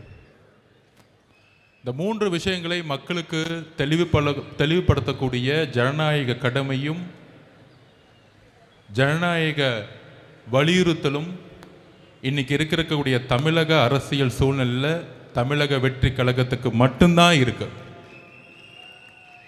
ஏன் அப்படின்னா, முதல்ல நம்மளுடைய சாதிவாரி கணக்கு பற்றி பேசணும். இன்னும் நிறைய பேர்த்துக்கு அது புரியல. இதை பற்றி பேசிய தலைவர்கள்லாம் இன்றைக்கு அமைதியாக இருக்கிறாங்க. முக்கியமாக இந்த சாதிவாரி கணக்கெடுப்பு சமூக நீதி அடிப்படையில் உருவாக்கிய நீதி கட்சி 1921 முதல் முறையாக வகுப்புவாரி பிரதிநிதித்துவ ஜீவோவை பாஸ் பண்ணாங்க. சமூகத்தில் இருக்கக்கூடிய விளிம்பு நிலையில் இருக்கக்கூடிய பிற்படுத்தப்பட்ட ஓபிசி இருக்கக்கூடிய எஸ்சி எஸ்டி மக்களுக்கு இடஒதுக்கீடை அமல்படுத்தணும்னு ஒரு போராட்டம் இந்தியாவில் முதல் முறையில் ஒலித்த மாநிலம் தமிழ்நாடு. அங்கிருந்து அதுக்கான ஜீவோவை பாஸ் பண்ணி 1951 உயர்நீதிமன்றம் தோடைய ஜட்ஜ்மெண்ட்டோடைய வெளிப்பாடில் நமக்கான ரிசர்வேஷன் பாதிக்கப்படும் பொழுது, நமக்கான சமூக நீதி பாதிக்கப்படும் பொழுது, அது தமிழ்நாட்டுக்கு மட்டுமல்ல இந்தியாவுக்குமே கேஸ்ட் ரிசர்வேஷன் பாதிக்கப்படும் என்கின்ற உணர்ந்து அன்றைக்கு தந்தை பெரியார் அவர்களுக்கோ இல்லை ஏன் சிஎன் அண்ணாதுரை அவர்களுக்கோ, பேரறிஞர் அண்ணாதுரை அவர்களுக்கோ எந்த அதிகாரமும் கிடையாது 1951. ஆனால் பெரியார் அவர்கள் உருவாக்கக்கூடிய போராட்டம் மூலமாக அரசு, ஒன்றிய அரசு செவி சாய்த்து அன்றைக்கு முதலில் ஃபர்ஸ்ட் அமெண்ட்மெண்ட், அரசியலமைப்புடைய ஃபர்ஸ்ட் அமெண்ட்மெண்ட்டை, அரசியலமைப்புடைய ஃபர்ஸ்ட் திருத்தத்தை உருவாக்கிய மண் நம்மளுடைய தமிழ்நாடு. நம்மளுடைய பெரியார் அவர்களுடைய போராட்டம், அண்ணாதுரை அவர்களுடைய போராட்டம், இதுதான் தமிழ்நாட்டுடைய வரலாறு. அதற்கப்புறம் 1994 அம்மா ஜெயலலிதா அவர்கள் தமிழகம் முழுவதும், இந்தியா முழுவதும் சாதிவாரி 50% இருக்கணும்னு சட்ட வல்லுநர்களும் உச்ச நீதிமன்றமும் சொல்லும் பொழுது அது அரசியலமைப்புடைய அட்டவணையில் கொண்டு போய் தமிழ்நாட்டுக்கு மட்டும் இன்னைக்கு 69% நிலைநிறுத்திய மண் நம்மளுடைய தமிழ்நாடு, இந்தியாவுக்கு முதல் முறையாக. அப்படி நீதி கட்சியில் தொடங்கி, அப்படி 1951 பெரியார் அவர்கள் தொடங்கி 1994 அம்மா ஜெயலலிதா அம்மையார் மூலமாக 69% இடஒதுக்கீடே இந்தியாவிலேயே ஒரே மாநிலம் இன்னைக்கு உறுதிப்படுத்தியிருக்கு. ஆனால் ஏன் சாதிவாரி கணக்கெடுப்பை நம்ம நடத்தணும் அப்படிங்கிறத மக்களுக்கு எளிமையான முறையில் புரிய வைக்கணும். பீகாரில் நிதிஷ்குமார் அவர்கள் சமூக நீதியின் அடிப்படையில் உருவாக்கப்பட்ட மாநிலமான பீகாரில் மண்டல் கமிஷன் அன்னைக்கு உருவாச்சு, மொரார்ஜி தேசாய் காலத்தில் உருவாச்சு. அதை நடைமுறைப்படுத்தினது 1990 விபி சிங் அவர்கள். விபி சிங் அவர்கள் பிற்படுத்தப்பட்ட மக்களுக்கு சாதிவாரி கணக்கெடுப்பு மூலம் 27% இடஒதுக்கீடை அமல்படுத்ததுனால அவருடைய ஆட்சியை கலைச்சாங்க. அதுக்கு எதிர்த்து நின்றது ஒன்றிய பாஜக அரசு. அன்னைக்கு அவங்களுடைய வாபஸ் வாங்கினாங்க. ஒன்றிய பாஜக அரசு இடஒதுக்கீடு எதிராக அவங்களுடைய குரல் இருந்துச்சு. அதனால விபி சிங் அரசு தன்னுடைய பிரதம மந்திரி பதவி போனாலும் இடஒதுக்கீடாக நின்று பிரதம மந்திரி போஸ்டிங்கை வெளியிட்டு உறுதிப்படுத்தினார். இந்த வரலாறு ஏன் சொல்ற அப்படின்னா, இன்றைக்கு இருக்கக்கூடிய திமுக அரசு சமூக நீதின்னு சொல்லக்கூடிய முதலமைச்சர் திரு மு.க. ஸ்டாலின் அவர்கள் பீகாரில் நிதிஷ்குமார் அவர்கள் சமூக நீதியின் அடிப்படையில் கேஸ்ட் ரிசர்வேஷனை நடத்தினார். ஏன் நடத்தினார் அப்படின்னா, அங்கு இருக்கக்கூடிய அனைத்து தரப்பட்ட மக்களும், எஸ்சி மக்கள், எஸ்டி மக்கள், பிசி மக்கள், ஓபிசி மக்கள், எம்பிசி மக்கள், எல்லா மக்களுடைய தற்சமயம் கணக்கு என்ன? 1931 தான் கடைசியில் எடுத்த சர்வே, பிரிட்டிஷ்காரங்க எடுத்தாங்க. அப்போ அவர் ஒரு சேலஞ்சு பண்ணி சமூக நீதி அடிப்படையில் நம்ம ஒரு ரிசர்வேஷன், நம்ம ஒரு கணக்கெடுப்பு நடத்தணும். அந்த கணக்கெடுப்பு நடத்தும் பொழுது எந்தெந்த சாதி மக்களுடைய உண்மையான கணக்கெடுப்பு என்ன, அந்த கணக்கெடுப்பை நடத்தி அரசு தன்னுடைய திட்டங்களை எங்கெல்லாம் ஏழ்மையின் விளிம்பு நிலையில் இருக்கக்கூடிய மக்கள் இருக்காங்களோ அங்க போய் கொண்டு போய் சேர்க்கணும்னு நினைச்சவர் தான் நிதிஷ்குமார் அவர்கள். இவர் தான் உண்மையான முதலமைச்சர். அவரை ஃபாலோ பண்ணி நம்மளுடைய பக்கத்து மாநில கர்நாடகாவில் இருக்கக்கூடிய உண்மையான சமூக நீதி காவலர் இருக்கக்கூடிய திரு சீதாராமையா அவர்கள் கணக்காய்வு நடத்தினார். அதுக்கப்புறம் தெலுங்கானா ஒரு புதிய முதலமைச்சர் முதல் முறையில் இருக்கிறார் ரேவந்த் ரெட்டி அவர்கள். அவரும் கணக்கெடுப்பை நடத்தி இன்றைக்கு அதுக்கான கமிஷனை போட்டு தன்னுடைய அரசினுடைய திட்டங்கள் சரியாக கரெக்டாக கணக்கெடுப்பு நடத்தி திட்டங்களை அந்த ரிசர்வேஷன் மூலியமாக எங்கெல்லாம் ஏழ்மை இருக்கோ, எங்கெல்லாம் வறுமை இருக்கோ, எங்கெல்லாம் தீண்டாமை இருக்கோ அதற்கு எதிராக அரசினுடைய ஒட்டுமொத்த திட்டங்களையும் கொண்டு போய் சேர்த்திருக்கிறார். காங்கிரஸ் ஆளக்கூடிய மாநிலங்கள், எதிர்கட்சியா இருக்கக்கூடிய நிதிஷ்குமார் ஆளக்கூடிய மாநிலங்கள், இங்கெல்லாம் ஒரு சாதிவாரி கணக்கெடுப்பு நடத்தும் பொழுது சமூக நீதியின் அடிப்படையில் உருவான திமுக, அண்ணாதுரை ஒரே ஒரு விஷயத்துக்காக இந்த திமுக உருவாக்கினார், சமூக நீதி. சமூக நீதியின் அடிப்படையில் உருவாக்கின திமுக அதோடைய வழித்தொண்டில் வந்த கலைஞருடைய மகனாக இருக்கக்கூடிய திரு மு.க. ஸ்டாலின் அவர்களுக்கு சாதிவாரி கணக்கெடுப்புனால என்னன்னே தெரியல. மக்கள் தொகை கணக்கெடுப்பையும் சாதிவாரி கணக்கெடுப்பையும் குழப்பி சட்டசபையில் பேசுறாரு. இது ஒன்றிய பாஜக அரசு தான் நடத்தணும். ஒன்றிய பாஜக அரசு தான் நடத்தணும்னா எப்படி கர்நாடகாவில் சீதாராமையா நடத்தினார், எப்படி நிதிஷ்குமார் நடத்தினார், எப்படி தெலுங்கானால சிஎம் நடத்தினார், மம்தா பானர்ஜி வெஸ்ட் பெங்கால எப்படி நடத்திட்டு இருக்காங்க. இதற்கு முதலமைச்சர் பிரஸ் மீட்டை வச்சு தயவு செஞ்சு பத்திரிகையாளர் கேள்வி கேளுங்க. அவர் வரமாட்டாருன்னா அவர் புள்ள உதயநிதிட்ட கேளுங்க. ஏன் கேட்க சொல்றேன்னா, அவர் புள்ள உதயநிதி கிட்ட நம்மளை பார்த்து மாநாடுல கொள்கையற்ற கட்சி தமிழக வெற்றி கழகம். நான் சேலஞ்ச் விடுறேன் உங்களை பார்த்து, இன்னைக்கு நீங்க உங்களுடைய திரு முதலமைச்சர் ஸ்டாலின் அவர்களே, திரு உதயநிதி அவர்களே, உங்களுடைய தொலைக்காட்சி சேனலுக்கே கூப்பிடுங்க, இல்ல சன் டிவிக்கே கூப்பிடுங்க, நான் வரேன். உங்களுடைய மகன் அடுத்த முதலமைச்சர் சொல்றீங்களே, உங்களுடைய மகன் சமூக நீதினா என்ன, சாதிவாரி கணப்பெடுப்புனா என்ன, இருமொழி கொள்கைனா என்ன, ஒவ்வொரு கொள்கையும் நாங்க வந்து பேசுறோம். நான் தனிப்பட்ட முறையில் வரேன். ஒரு விவாதம் நடத்துறதுக்கு உதயநிதிக்கு தகுதி இருக்கா? தகுதி இருந்தால் நான் இந்த சேலஞ்சுக்கு ரெடி. இது தமிழக வெற்றி கழகம் சார்பாக ஆதவர்ஜுனோ உதயநிதியும் நாம களத்துக்கு நான் பேசி கொடுக்க ரெடி. அப்படி ரெடி இல்லைன்னா தமிழக வெற்றி கழகத்தை பார்த்து கொள்கை தெரியாத ஒரு கட்சின்னு சொல்லாதீங்க. இன்னையோட பயந்துட்டு வீட்டை விட்டு வெளியே வராதீங்க. மாண்புமிகு முதலமைச்சருக்கு ஸ்டாலின் அவருக்கு டைரக்டா சேலஞ்ச் கொடுக்கிறேன். உங்களுடைய மகனை ஸ்ட்ரைட்டா எந்த தொலைக்காட்சிக்கு வேணா அனுப்புங்க. கொள்கை ரீதியான எல்லா கேள்விகளுக்கும் அவர் என்ன வேணா என்ன பார்த்து கேட்கட்டும், நான் என்ன வேணா கேட்கிறேன். தைரியம் இருந்தா பதில் சொல்லட்டும். ஒருவேளை நான் தோத்துட்டு அரசியல் விட்டு போயிடுறேன், அரசியலை விட்டு அன்னைக்கே ரிசைன் பண்ணிட்டு போயிடுறேன். அப்படி தைரியம் இல்லைன்னா மாண்புமிகு உதயநிதி அவர்களே, தயவு செஞ்சு மேடையில் என் கட்சியை பத்தியே பேசாதீங்க, கொள்கை தெரியலன்னு. இதுதான் எதற்கு சாதிவாரி கணக்கெடுப்பை நம்ம நடத்துறோம் அப்படின்னா, தமிழக அரசில் உருவாக்கக்கூடிய திட்டங்கள் 4 லட்சம் கோடி ரூபாய் பட்ஜெட் போடுறாங்க பாருங்க. இந்த சாதிவாரி கணக்கெடுப்பு நடத்தும் போது தான் இன்னைக்கு எஸ்சி எஸ்டி மக்களுடைய கணக்கெடுப்பு அதிகமாக இருக்கு. இன்னைக்கு கிட்டத்தட்ட 27% மேல அதிகமாக இருக்கிறாங்க. அதே மாதிரி பிசி மக்கள், ஓபிசி மக்கள், எம்பிசி மக்களுடைய கணக்கெடுப்பு என்னன்னு நமக்கு தெரியணும். தெரிந்தால் மட்டும்தான் திட்டங்கள், அரசினுடைய திட்டங்கள் கரெக்டாக கொண்டு போய் சேர்த்து இங்க ஏழ்மையை ஒழிக்க முடியும். ப்ரொஃபஷனல் எஜுகேஷன் எங்கெல்லாம் கம்மியா இருக்கோ அங்க ஒழிக்க கொண்டு போய் சேர்க்க முடியும். இதுக்கு தான் சாதிவாரி கணக்கெடுப்பு நடத்தணும்னு நம்ம எளிமையா மக்கள்கிட்ட நம்ம கேட்கிறோம். நம்பர் 1 இப்ப புரிஞ்சிச்சுன்னு நினைக்கிறேன். முடிஞ்சா புரியலன்னா மாண்புமிகு முதலமைச்சருக்கு நான் தனிப்பட்ட முறையிலேயோ எங்க கட்சியிலேருந்து நாங்க பேசுறது கூட ரெடியா இருக்கிறோம். ஏன் சாதிவாரி கணக்கெடுப்பு நடத்தணும்னு அது புரியாது இல்ல, மக்களை ஏமாத்துறது. அவருக்கு தெரிஞ்சதெல்லாம் ஒண்ணு தான். நம்ம அண்ணன் சொன்ன மாதிரி SST Stalin sir tax 30% commission அடிக்க மட்டும்தான் ஸ்டாலின் சார் ஐயா அவருக்கு தெரியும், வேற ஒண்ணுமே தெரியாது. பட்ஜெட்ல 30% அடிச்சு 1.5 லட்சம் கோடி ரூபாய் எப்படி அடிக்கிறது மட்டும்தான் அவங்களுடைய குறிக்கோள்.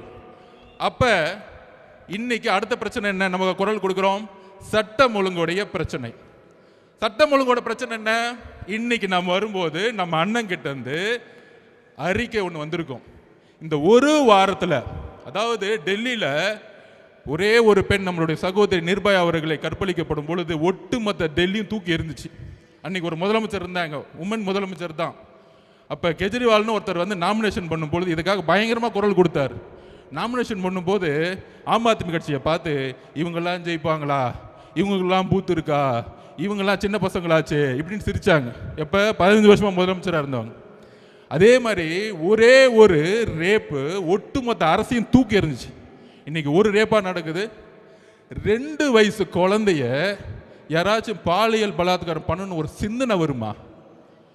எவ்வளோ பெரிய மனசு வழியில நம்ம இருக்கிறோம், என்ன சமூகத்தை உருவாக்கிட்டு இருக்கோம். அதை செஞ்சது திமுக காரன்னு சொல்லி உக்காந்துட்டு இருக்காங்க. அக்கா கனிமொழி அக்கா இன்னும் வீட்டை விட்டு வெளியே வரல அது பிரச்சனை கேட்கறதுக்கு. அதுக்கப்புறம் உதயநிதி அவர்கள் வரல, முதலமைச்சர் ஸ்டாலின் அவர்கள் அது பத்தியே பேசல.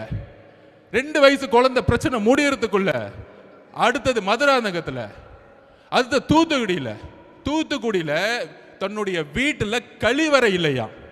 இதுதான் தமிழ்நாடு முன்னேறிய மாநிலமா? இதுதான் திராவிட 2.0வா?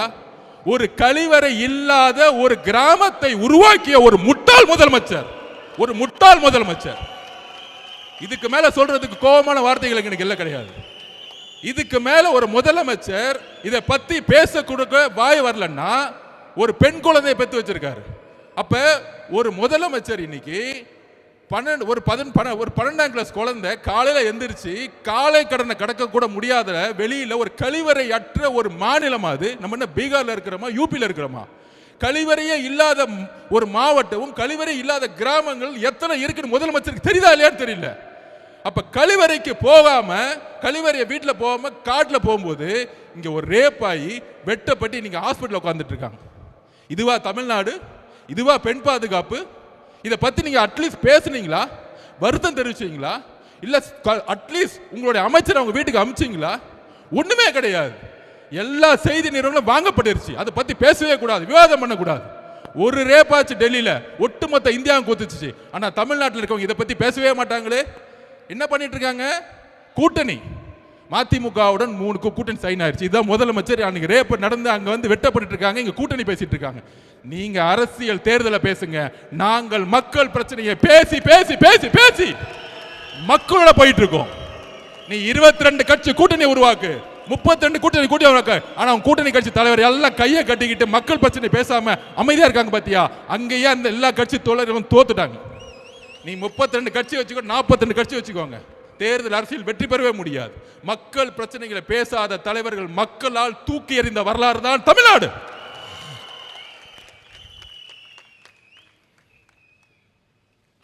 அதுக்கப்புறம்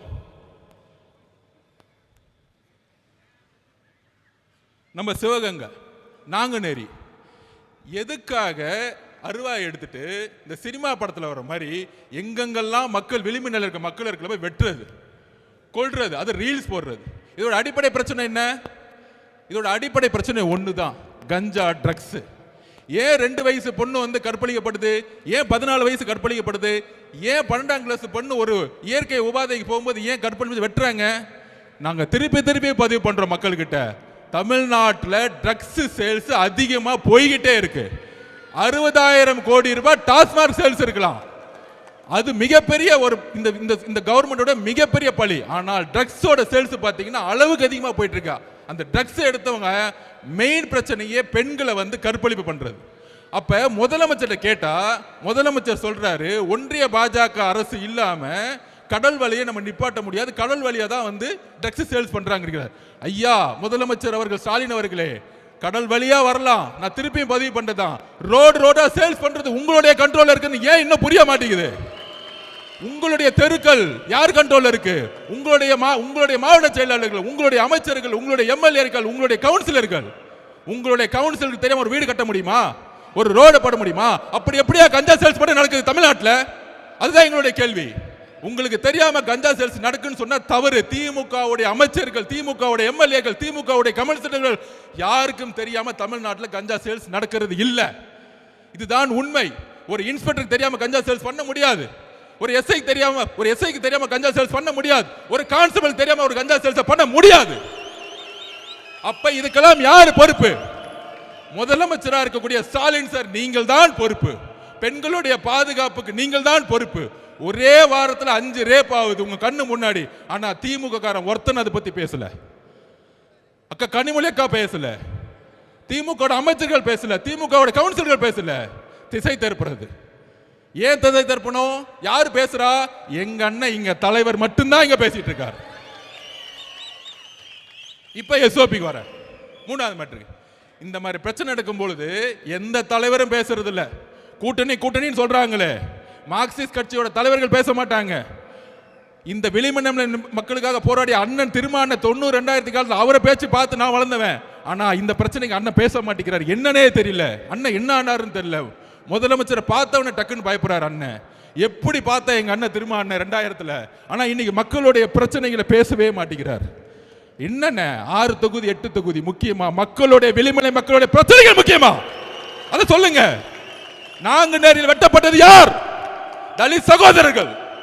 மதுராங்கத்தில் வெட்டப்பட்டது யார்? தலித் சகோதரர்கள். எங்க உங்களுடைய பேச்சு? எங்களுக்கு வலிக்குது. மக்களை கை வைக்கும் போது எங்களுக்கு வலிக்குது. எங்களுக்கு உணர்வு இருக்கு. 2 வயசு குழந்தையும் 14 வயசு குழந்தையும் 12ஆம் கிளாஸ் பொண்ணும் கற்பழிக்க முடியாது. என்னுடைய தங்கையை மேல கை வச்சா என்ன கோவம்? அதே கோவம் தான் எங்களுக்கு வருது. ஆனா உங்களுக்கு ஏன் கோவம் வர மாட்டேங்குது? ஏன் முதலமைச்சர் உங்களுக்கு கோவம் மாட்டேங்குது? நீங்களும் ஒரு பெண் குழந்தையை பெற்றிருக்கீங்க, ஏன் பேச மாட்டேங்கிறீங்க? அட்லீஸ்ட் பேசுங்க, பாதிக்கப்பட்டவங்களை பாருங்க. இனிமேல் நான் இருக்கிற வரைக்கும் இனிமேல் தவறு நடக்க மாட்டேன்னு சொல்லுங்க. அட்லீஸ்ட் மக்கள் உங்களை அட்லீஸ்ட் திருப்பி அவங்க ஓட்டு போடுவாங்க. ஆனா அதை கூட சொல்ல மாட்டேங்கிறீங்களே. ஒரு மனிதாபிமானம் கூட உங்களுக்கு இல்லையே.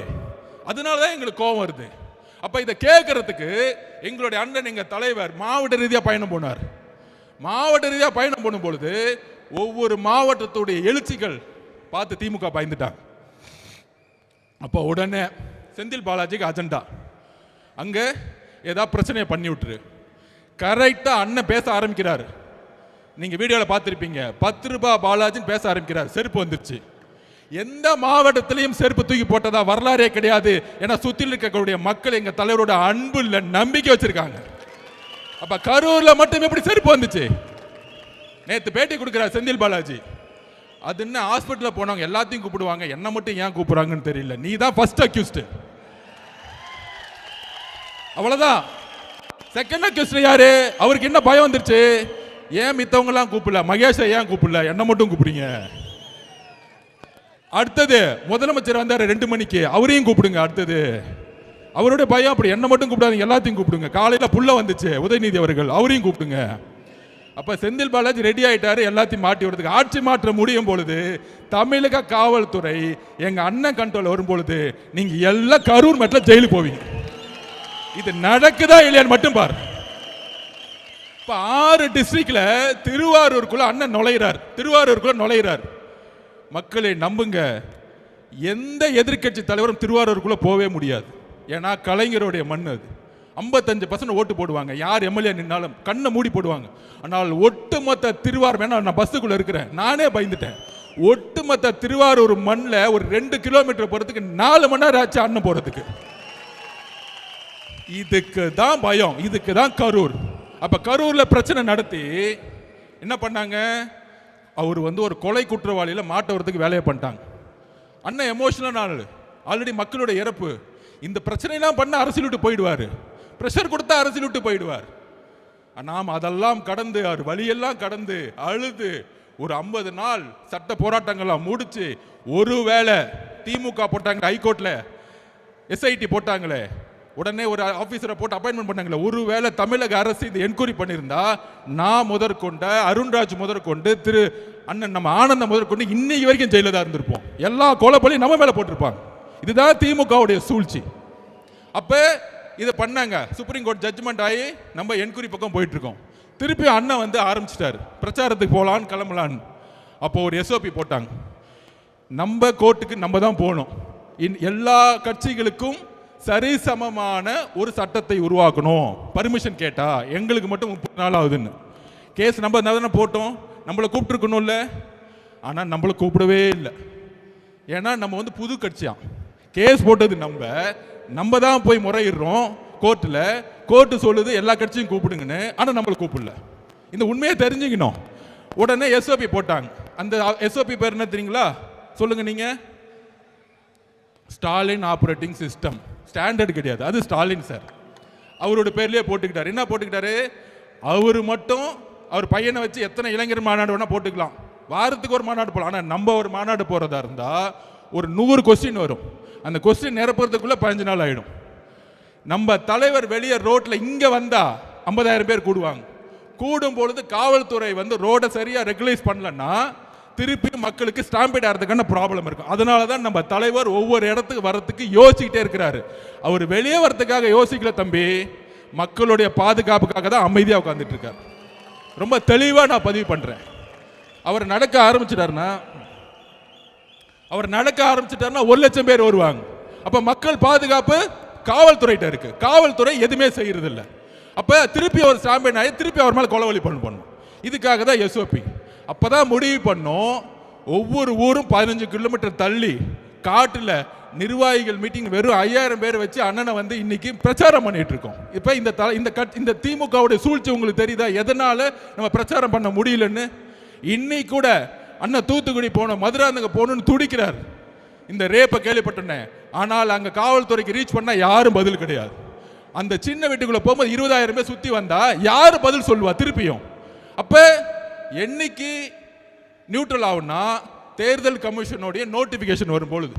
அப்ப எல்லா கட்சிகளும் ரோட பிரச்சாரம் போலாம். அன்னைக்கு பிரச்சாரத்தை ஆரம்பிச்சார்னா தமிழகம் எம்ஜிஆருக்கு அப்புறம் உருவாக்காத பிரச்சாரத்தை தமிழக விஜய் அவர்கள் உருவாக்குவார். இது நடக்குதா இல்லையான்னு மட்டும் பாருங்க. அன்னையோ நோட்டிபிகேஷனோட முதலமைச்சரோட சைன் அத்தாரிட்டி முடிஞ்சிச்சு, அதோட ஓவர். அப்ப தெருவா ஒவ்வொரு ரோடா போகும்பொழுது மக்களுடைய எழுச்சி அப்ப பார்ப்பீங்க, மக்களுடைய கோவத்தை நீங்க பார்ப்பீங்க. அப்ப இன்னைக்கு நம்ம முதலமைச்சர் என்ன பண்ணிட்டு இருக்காரு? நீங்க ஒன்னே ஒன்று புரிஞ்சுக்கணும். அண்ணன் ஓப்பனா சொன்னார், என்னுடைய தனிப்பட்ட பிரச்சனை விமர்சனம் நான் பாத்துக்கிறேன். அதுக்கு மேல என்ன பிரச்சனைன்னு சொல்றாரு. 2 வயசு குழந்தை ரேப் பண்றாங்க, 14 வயசு 16 வயசு குழந்தை காலை கடந்து கடக்க முடியல. இதை நோக்கி நம்மளுடைய பிரச்சாரத்தையும் பிரச்சனையும் சொல்லுவோம். அப்ப இன்னைக்கு தமிழ்நாட்டில் எத்தனையோ தலைவர் இருக்காங்க, ஏன் அவர் மீது விமர்சனம்? நான் ஓப்பனா உங்ககிட்ட பதிவு பண்றேன், மக்கள்கிட்டே பதிவு பண்றேன், முக்கியமா சோசியல் மீடியா வாரியர்ஸ் கிட்ட பதிவு பண்றேன். தமிழ்நாட்டில் எம்ஜிஆருக்கு அப்புறம் ஒரு பிரபலமான ஒரு தலைவராக ரஜினிகாந்த் அவர்கள் வரணும்னு நினைச்சார். அரசியலுக்கு வந்து சிஸ்டத்தை மாற்றணும் எல்லாம் பண்ணணும்னு நினைச்சார். ஆனால் இதே திமுக குடும்பம் பல மிரட்டல்களை கொடுத்து அவரை அரசியல் கட்சி வர விடாம பார்த்துக்கிட்டாங்க. இன்னைக்கு என்ன ஆனார்? அவரு கடைசியில் ரெட் ஜெயின் பிக்சர்லயே நடிக்க போயிட்டார். அவர் மேல விமர்சனம் கிடையாது. அந்த வலிமை, மன வலிமை நம்ம தலைவர்கிட்ட இருக்கு. நான் பதிவு பண்றேன். நீ என்ன வேணா பண்ணுங்க, என் மக்களை கொன்ன, வீட்டை விட்டு வெளியே வந்துட்டேன், என்ன தனிப்பட்ட முறையில் விமர்சனம் பண்ற, அதுக்கெல்லாம் நான் பதில் கொடுக்கல. நீ பதில் கொடுத்துட்டு என்ன திட்டிட்டே இருக்கும் பொழுது மகளிர் தினத்தன்னைக்கு 12 ப்ராமிஸ் கொடுத்து என்னுடைய பெண்களுக்கு என்ன பண்ணணும்னு சொன்னவர் எங்க தலைவர். வீட்டில் உட்காரல பயந்துட்டு. அப்ப எதை நோக்கி நம்ம தலைவர் போறார்? தமிழ்நாட்டில் ஒரு மாற்றம் உருவாகணும். மாற்றம் உருவாகணும் சொன்ன தலைவர்லாம் என்ன ஆனாங்க? நான் ஒவ்வொன்றா சொல்றேன். மதிமுக தலைவர் வைகோ அவர்கள் கட்சி ஆரம்பிக்கும் போது திமுகவுடைய பல பிரச்சனைகள் சொல்லி ஏற்றினார். இன்னைக்கு 4 சீட்டு, அதுலயும் 3 சீட்டு உதயசூரியனா, 1 சீட்டு அவங்களோட சொந்த சிம்பிளா. இது என்ன கூட்டணி நமக்கு ஒன்றும் புரியவே இல்லை. இன்னைக்கு அண்ணன் திருமா அண்ணன் திமுக கடுமையா 2014 பிரச்சாரம் பண்ணார், அவராலேயும் முடியல. கடைசியில் அங்க கூட்டணி. இது மாதிரி எல்லா தலைவர்களும் இன்க்ளூடிங் அண்ணன் கமலஹாசன் அண்ணன் கட்சி ஆரம்பிச்சு டிவிலாம் உடைச்சாரு, ஆனால் அவராலேயும் முடியல.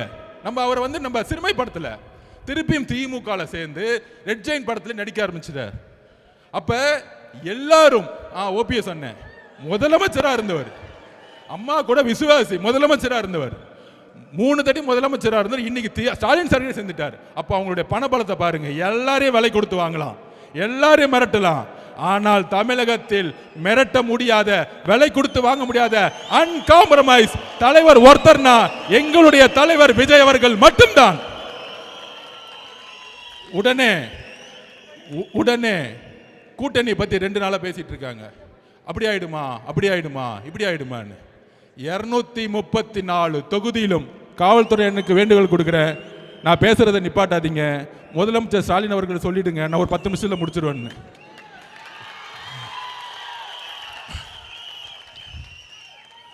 கவலைப்படாதீங்க, பார்த்துக்குவோம். இன்னும் 60 நாள் காவல்துறை நம்ம பக்கம் வந்துடும்.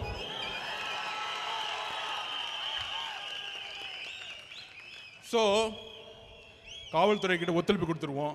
இல்லைன்னா பாவம் மாவட்ட செயலாளர் மேலே எஃப்ஐஆர் போட்டுருவாங்க. கவலைப்படாதீங்க, 60 நாள் எஃப்ஐஆர் திருப்பி டெலீட் பண்ணிடலாம் நம்ம கவர்மெண்ட் வந்தவொடனே. அதை பற்றி கவலைப்படாதீங்க. ஸோ 22 கட்சி கூட்டணி, கொள்கை கூட்டணி சொன்னவங்க இன்னைக்கு 2 வயசு குழந்தை, 14 வயசு குழந்தை, 16 வயசு குழந்தையோட ரேப்பை பற்றி பேசுறதுக்கு வாய் வர மாட்டேங்குது. ஏன்னா ஸ்டாலின் சார் கோச்சுக்குவார். இன்னைக்கு அங்கே திருப்பியும் சொல்கிறோம், மக்களிடம் உண்மையை பேசக்கூடிய ஒரே தலைவர் நம்மளுடைய தலைவர் மட்டும்தான். இந்த கூட்டணின்னு சொல்லிட்டு இருக்காங்க. கொஞ்ச நாளைக்கு அங்கே போயிட்டேன்னு சொல்லுவாங்க, கொஞ்ச நாளைக்கு டெல்லி பக்கம் போயிட்டான்னு. நாங்கள் நேர்காணல் நடத்தி 234 தொகுதிக்கு கேண்டிடேட்டை அண்ணன் ரெடி பண்ணிட்டு இருக்காரு. தெளிவாக இருக்க குறிக்கோள், நிறைய குழப்பங்கள் வேணாம். நாம் உறுதியாக சொல்கிறோம், ஒரு மக்கள் ஆட்சியை மக்களே உருவாக்குவார்கள் 2026 கண்டிப்பாக சரி செய்யும். அதோட இன்னொரு கோரிக்கை, கேஸ் பிரச்சனை பயங்கரமாக கடுமையாக போயிட்டு இருக்கு. பெட்ரோல் பங்கில் பெட்ரோல் இல்லை, டீசல் இல்லை. மாநில அரசு ஒரு எமர்ஜென்சி கமிட்டியை உடனே அப்பாயின்மெண்ட் பண்ணி மத்திய அரசோட ஒன்றிய அரசோட பேசி மக்களுக்கு உண்மையான தகவல் சொல்லணும். இன்னும் 15 நாளில் கேஸ் கிடைக்காது, இன்னும் 10 நாளில் பெட்ரோல் கிடைக்காது, டீசல் கிடைக்காதுன்னு சொல்லணும். சொன்னாதான் அடுத்த கட்டத்தில் குடும்பத்தில் இருக்கவங்க அடுத்த என்னன்னு செய்யணும்.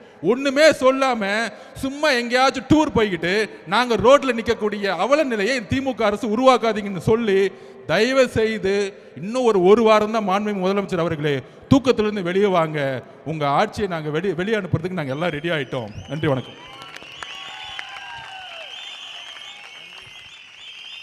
நன்றி. தமிழக வெற்றி கழகத்தினுடைய நீங்கள் ஆவலோடு எதிர்பார்த்து காத்திருந்த அன்பு அண்ணன் பொதுச் செயலாளர் என் ஆனந்த் அவர்களினுடைய கண்டன போராட்ட உரை. மதிப்புக்கும் மரியாதைக்குரிய தேர்தல் பிரச்சார மேலாண்மை பொதுச் செயலாளர் சகோதரர் திரு ஆதவ அர்ஜுனா, கழக கொள்கை பரப்பு பொதுச் செயலாளர் சகோதரர் கேஜி அருண்ராஜ், கழக பொருளாளர் வெங்கட்ராமன் அவர்கள், அண்ணன் ஜேசிடி பிரபாகர் அவர்கள், அண்ணன் விஎஸ் பாபு அவர்கள் மற்றும் வில்சன் அவர்கள், வழக்கறிஞர் அறிவழகன் அவர்கள், பிருத்திவி அவர்கள் மற்றும் மாவட்ட செயலாளர்கள் கே அப்புன் என்ற வேல்முருகன், எஸ்கே குமார், தாமு, பாலமுருகன், ராகவன், கட்பீஸ், இசிஆர்பி சரவணன், சிவா, வேலு, தனிகாச்சலம், பழனி என்ற பழனியப்பன், திலீப் குமார், பல்லவி, சபரிநாதன் மற்றும் தளபதி நெஞ்சில் குடியிருக்கும் அனைத்து தோழர்களே தோழிகளே உங்கள் அனைவருக்கும் என்னுடைய முதற்கண் வணக்கத்தை தெரிவித்துக் கொள்கிறேன். மக்கள் விரும்பும் முதல்வர் வேட்பாளர் நமது வெற்றி தலைவர் தளபதி அவர்களின் வழிகாட்டுதலில் தமிழக வெற்றி கழகத்தின் சார்பில் சாதிவாரி கணக்கெடுப்பு ஆய்வு மேற்கொள்ள தமிழ்நாடு அரசு உடனடியாக அரசாணை வெளியிட வலியுறுத்தியும், தமிழகத்தில் நிலவும் சட்டம் ஒழுங்கு சீர்கேட்டும் போதைப் பொருள் புழக்கத்தையும் தடுத்து நிறுத்த தமிழ்நாடு அரசை கண்டித்தும், இங்கே நம்ம கண்டித்து ஆர்ப்பாட்டம் நடத்தி கொண்டிருக்கும் வேளையில் திமுக கூட்டணியில் உள்ள காங்கிரஸ் எம்பி சகோதரர் கார்த்திக் சிதம்பரம் அலுவலகத்தில் இப்போ பெட்ரோல் குண்டு வீசப்பட்டது. அதற்கு அடுத்தபடியாக சென்னை அடையார் CLRI ப்ராஜெக்ட் செய்ய வந்த கல்லூரி மாணவி மயக்கம் மருந்து தெளித்து அந்த பொண்ணை கடத்தி பாலியல் கொண்டை வன்கொடுமை செய்திருக்கிறார்கள் இப்போ 1 மணி நேரத்துக்கு முன்பாக என்பதை வன்மையாக கண்டிக்கிறது தமிழக வெற்றி கழகம். அரசியல் காழ்ப்புணர்ச்சியோடு நமது தலைவரின் மக்கள் சந்திப்பு நிகழ்வுகளை தடுக்கும் வகையில் வெளியிட்டுள்ள ஜனநாயகத்துக்கு விரோதமான வழிகாட்டு நெறிமுறைகளை SOP திரும்ப வலியுறுத்தியும், SOP யாருக்கு போட்டிருக்கிறாங்க அப்படின்னா வேற யாருக்கும் இல்லை, நம்ம தலைவருக்காக மட்டும்தான் அந்த SOP. நமக்கு மட்டும்தான் சட்டம் 5000 பேருக்குள்ளார இருக்கணும், 500 பேர் இருக்கணும், 1000 பேர் இருக்கணும், அதுக்கு மேலே கூட்டத்தை சேர்க்காத, எல்லாமே நமக்கு மட்டும்தான் அந்த SOP. வேறு யாருக்கும் அந்த SOP கிடையாது. நமக்கோசம் தனியாக சட்டம் போட நினைத்த தமிழக அரசை நாங்கள் வன்மையாக கண்டிக்கிறோம். அதை திரும்ப பெற வலியுறுத்தி தான் இந்த ஆர்ப்பாட்டம் நடைபெற்று கொண்டிருக்கிறது. இன்று நடைபெறும் மாபெரும் கண்டன ஆர்ப்பாட்டத்திற்கு இங்கே வந்திருக்கும் அனைத்து தாய்மார்களுக்கும் தோழர்களுக்கும் மீண்டும் ஒரு முறை நான் நன்றியை தெரிவித்துக் கொள்கிறேன். சொன்ன உடனே இதுதான் தளபதி குடும்பம், உடனே சொன்னால் போதும் நாங்கள் வரோன்னு சொல்லக்கூடிய ஒரு அன்பான ஒரு கூட்டம் எது என்று சொன்னால் நீங்கள் தான் என்று நான் இந்த நேரத்தில் தெரிவித்துக் கொள்கிறேன். மக்களுக்காக ஆட்சி செய்ய வேண்டிய ஆட்சியாளர்கள் மக்கள் விரோத ஆட்சியை செய்து வருவதோடு தமிழ்நாடு மக்களாகிய நாம் அனைவரும் நன்கு அறிந்தது ஒன்று. இருப்பினும் இந்த ஆட்சியில் நிகழும் அவலங்களை, மக்களுக்கு எதிரான செயல்பாடுகளை நமது தலைவர் தளபதி அவர்களும் தமிழக வெற்றி கழகமும் தொடர்ந்து மக்களோடு மக்களாக நின்று எதிர்த்து ஜனநாயக குரல்களை தொடர்ந்து எழுப்பி வருகிறோம். அந்த வகையில் 3 முக்கியமான பிரச்சனைகளை கையில் எடுத்து மக்களின் நலனுக்காக ஜனநாயகத்தை காப்பாற்றிட இன்று நாம் அனைவரும் இந்த கண்டன ஆர்ப்பாட்டத்தில் கலந்து கொண்டு இருக்கிறோம். முதலாவதாக இந்த கண்டன ஆர்ப்பாட்டத்தின் மூலம் சாதிவாரி கணக்காய்வு நடத்துவதற்கான அரசாணையை வெளியிட வேண்டும் என தமிழக வெற்றி கழகம் இந்த மக்கள் விரோத ஆட்சியாளர்களை வலியுறுத்துகிறது. விகிதாசார அடிப்படையில் அனைவருக்கும் அனைத்திலும் முன்னுரிமை வழங்கப்பட வேண்டும் என்பதும் எங்கள் கொள்கை தலைவர் தந்தை பெரியார் அவர்களின் கொள்கை முழக்கம். இந்த கொள்கை முழக்கத்தை உயிர் மூச்சாக கொண்டு நடைபோடும் ஒரு உண்மையான இயக்கம் தமிழக வெற்றி கழகம்.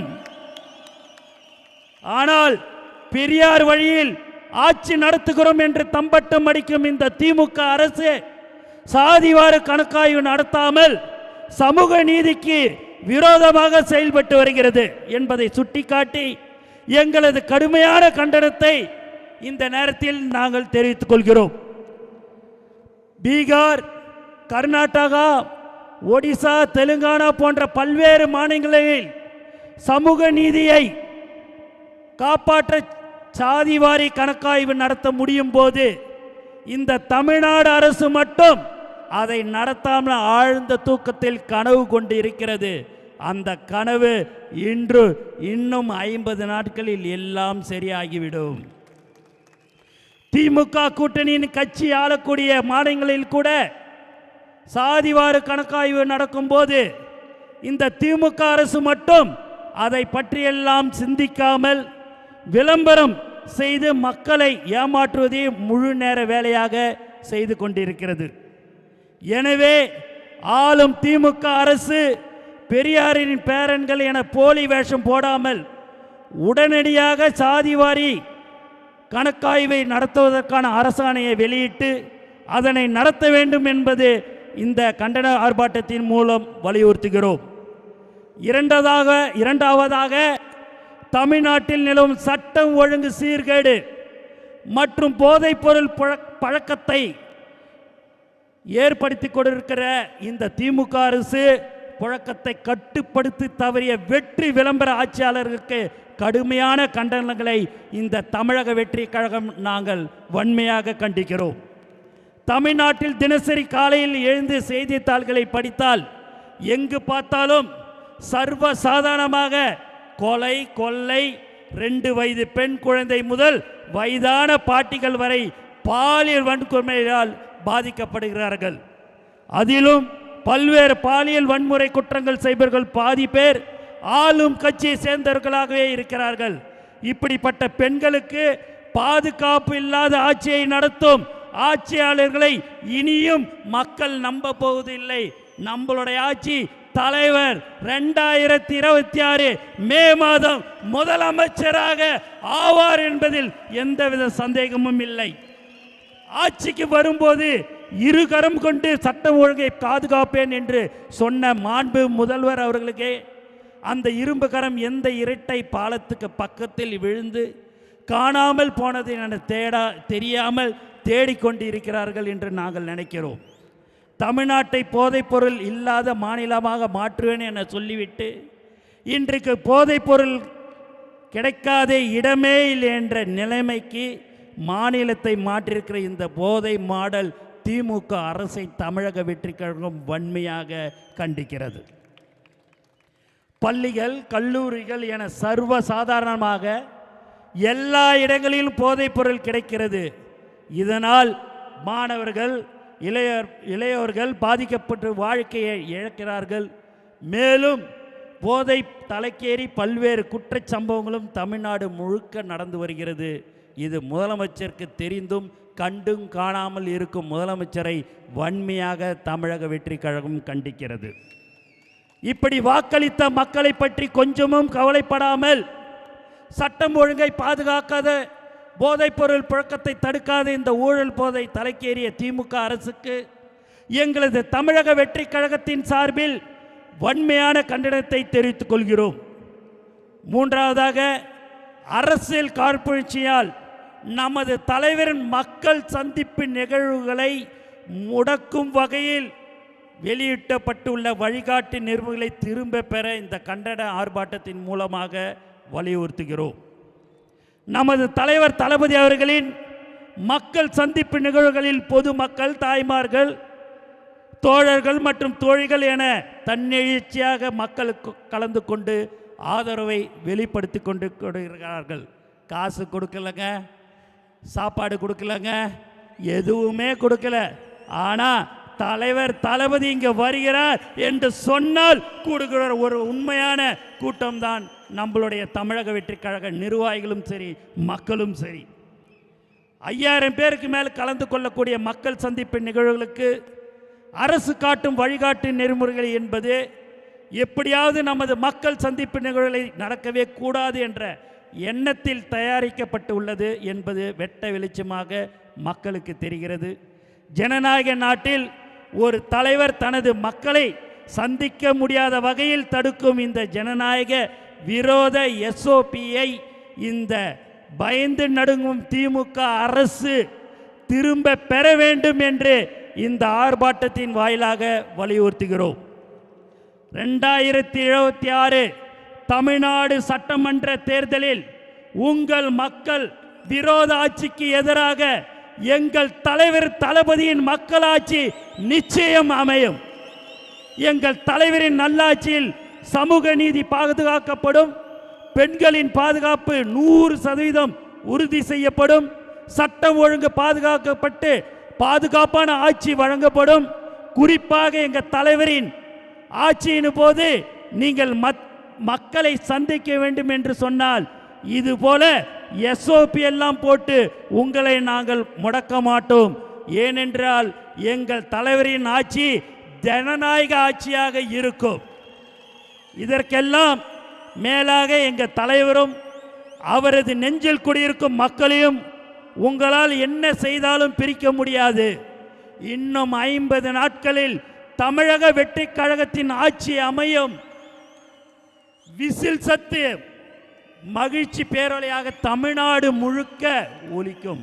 நம்மளுடைய சின்னம் விசில், தளபதியோடைய சின்னம் விசில், வெற்றியின் சின்னம் விசில், மக்களின் சின்னம் விசில். வாய்ப்புக்கு நன்றி கூறி விடைபெறுகிறேன். நன்றி, வணக்கம்.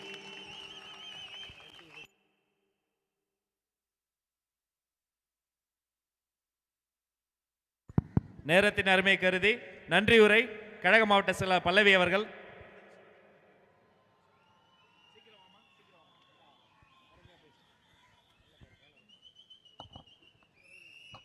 இக்கூட்டத்திற்கு ஒத்துழைப்பு கொடுத்த மாநிலம், மாவட்டம், சார்பணி மற்றும் பகுதி வட்ட நிர்வாகிகள் அனைவருக்கும் எங்கள் மனமார்ந்த நன்றியை தெரிவித்துக் கொள்கிறேன். அனைவரும் பத்திரமா போய் சேருங்க. வந்தது போலவே இந்த இடத்தை சுத்தம் செய்து போகிறோம். ஒரு முறை மீண்டும் நம்முடைய கொள்கை முழக்கத்தை சொல்லி இறுதியாக ஒரு வாட்டி அண்ணனோட சேர்ந்து சத்தம் போடலாமா? போராட்டம், இது போராட்டம், தாவேகாவின் போராட்டம். நடத்திடுக நடத்திடுக நடத்திடுக நடத்திடுக. சாதி வாரி கணக்கு ஆய்வை, சாதி வாரி கணக்கெடுப்பை உடனடியாக நடத்திடுக, உடனடியாக நடத்திடுக. சீர்படுத்து சீர்படுத்து சீர்படுத்து சீர்படுத்து. சட்டம் ஒழுங்கை சீர்படுத்து, சட்டம் ஒழுங்கை சீர்படுத்து. வாபஸ் பெறு வாபஸ் பெறு வாபஸ் பெறு வாபஸ் பெறு. ஜனநாயக விரோத ஜனநாயக விரோத எஸ்ஓபியை வாபஸ் பெறு, எஸ்ஓபியை வாபஸ் பெறு. முடக்காதே முடக்காதே முடக்காதே முடக்காதே. மக்கள் சந்திப்பை முடக்காதே, மக்கள் சந்திப்பை முடக்காதே. வெல்லட்டும் வெல்லட்டும் வெல்லட்டும் வெல்லட்டும். வெற்றி கழகம் வெல்லட்டும், வெற்றி கழகம் வெல்லட்டும். ஒலிக்கட்டும் ஒலிக்கட்டும் ஒலிக்கட்டும் ஒலிக்கட்டும். விசில் சத்தம் ஒலிக்கட்டும், விசில் சத்தம் ஒலிக்கட்டும். ஒலிக்கட்டும் ஒலிக்கட்டும் ஒலிக்கட்டும் ஒலிக்கட்டும். விசில் சத்தம் ஒலிக்கட்டும், விசில் சத்தம் ஒலிக்கட்டும். போராட்டம், இது போராட்டம், போராட்டம், இது போராட்டம். தாவேகாவின் போராட்டம், தாவேகாவின் போராட்டம். அஞ்ச மாட்டோம் அஞ்ச மாட்டோம் அஞ்ச மாட்டோம் அஞ்ச மாட்டோம். அடக்குமுறைக்கு அஞ்ச மாட்டோம், அடக்குமுறைக்கு அஞ்ச மாட்டோம். அஞ்ச மாட்டோம் அஞ்ச மாட்டோம் அஞ்ச மாட்டோம் அஞ்ச மாட்டோம். அடக்குமுறைக்கு அஞ்ச மாட்டோம், அடக்குமுறைக்கு அஞ்ச மாட்டோம். பிறப்புக்கும் எல்லா உயிர்க்கும் நன்றி வணக்கம். கொடிப்பாடல்.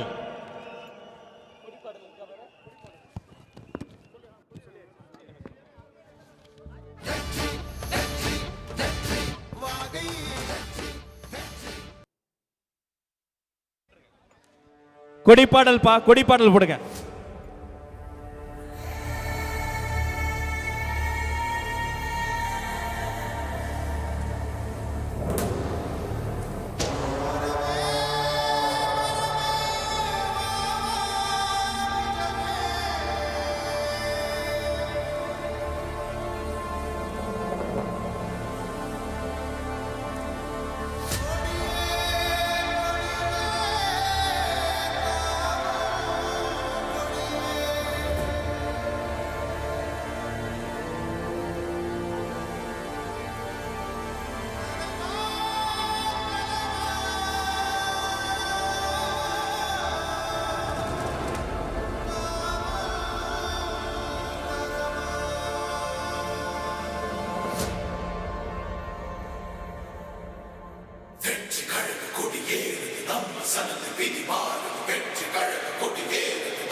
தமிழா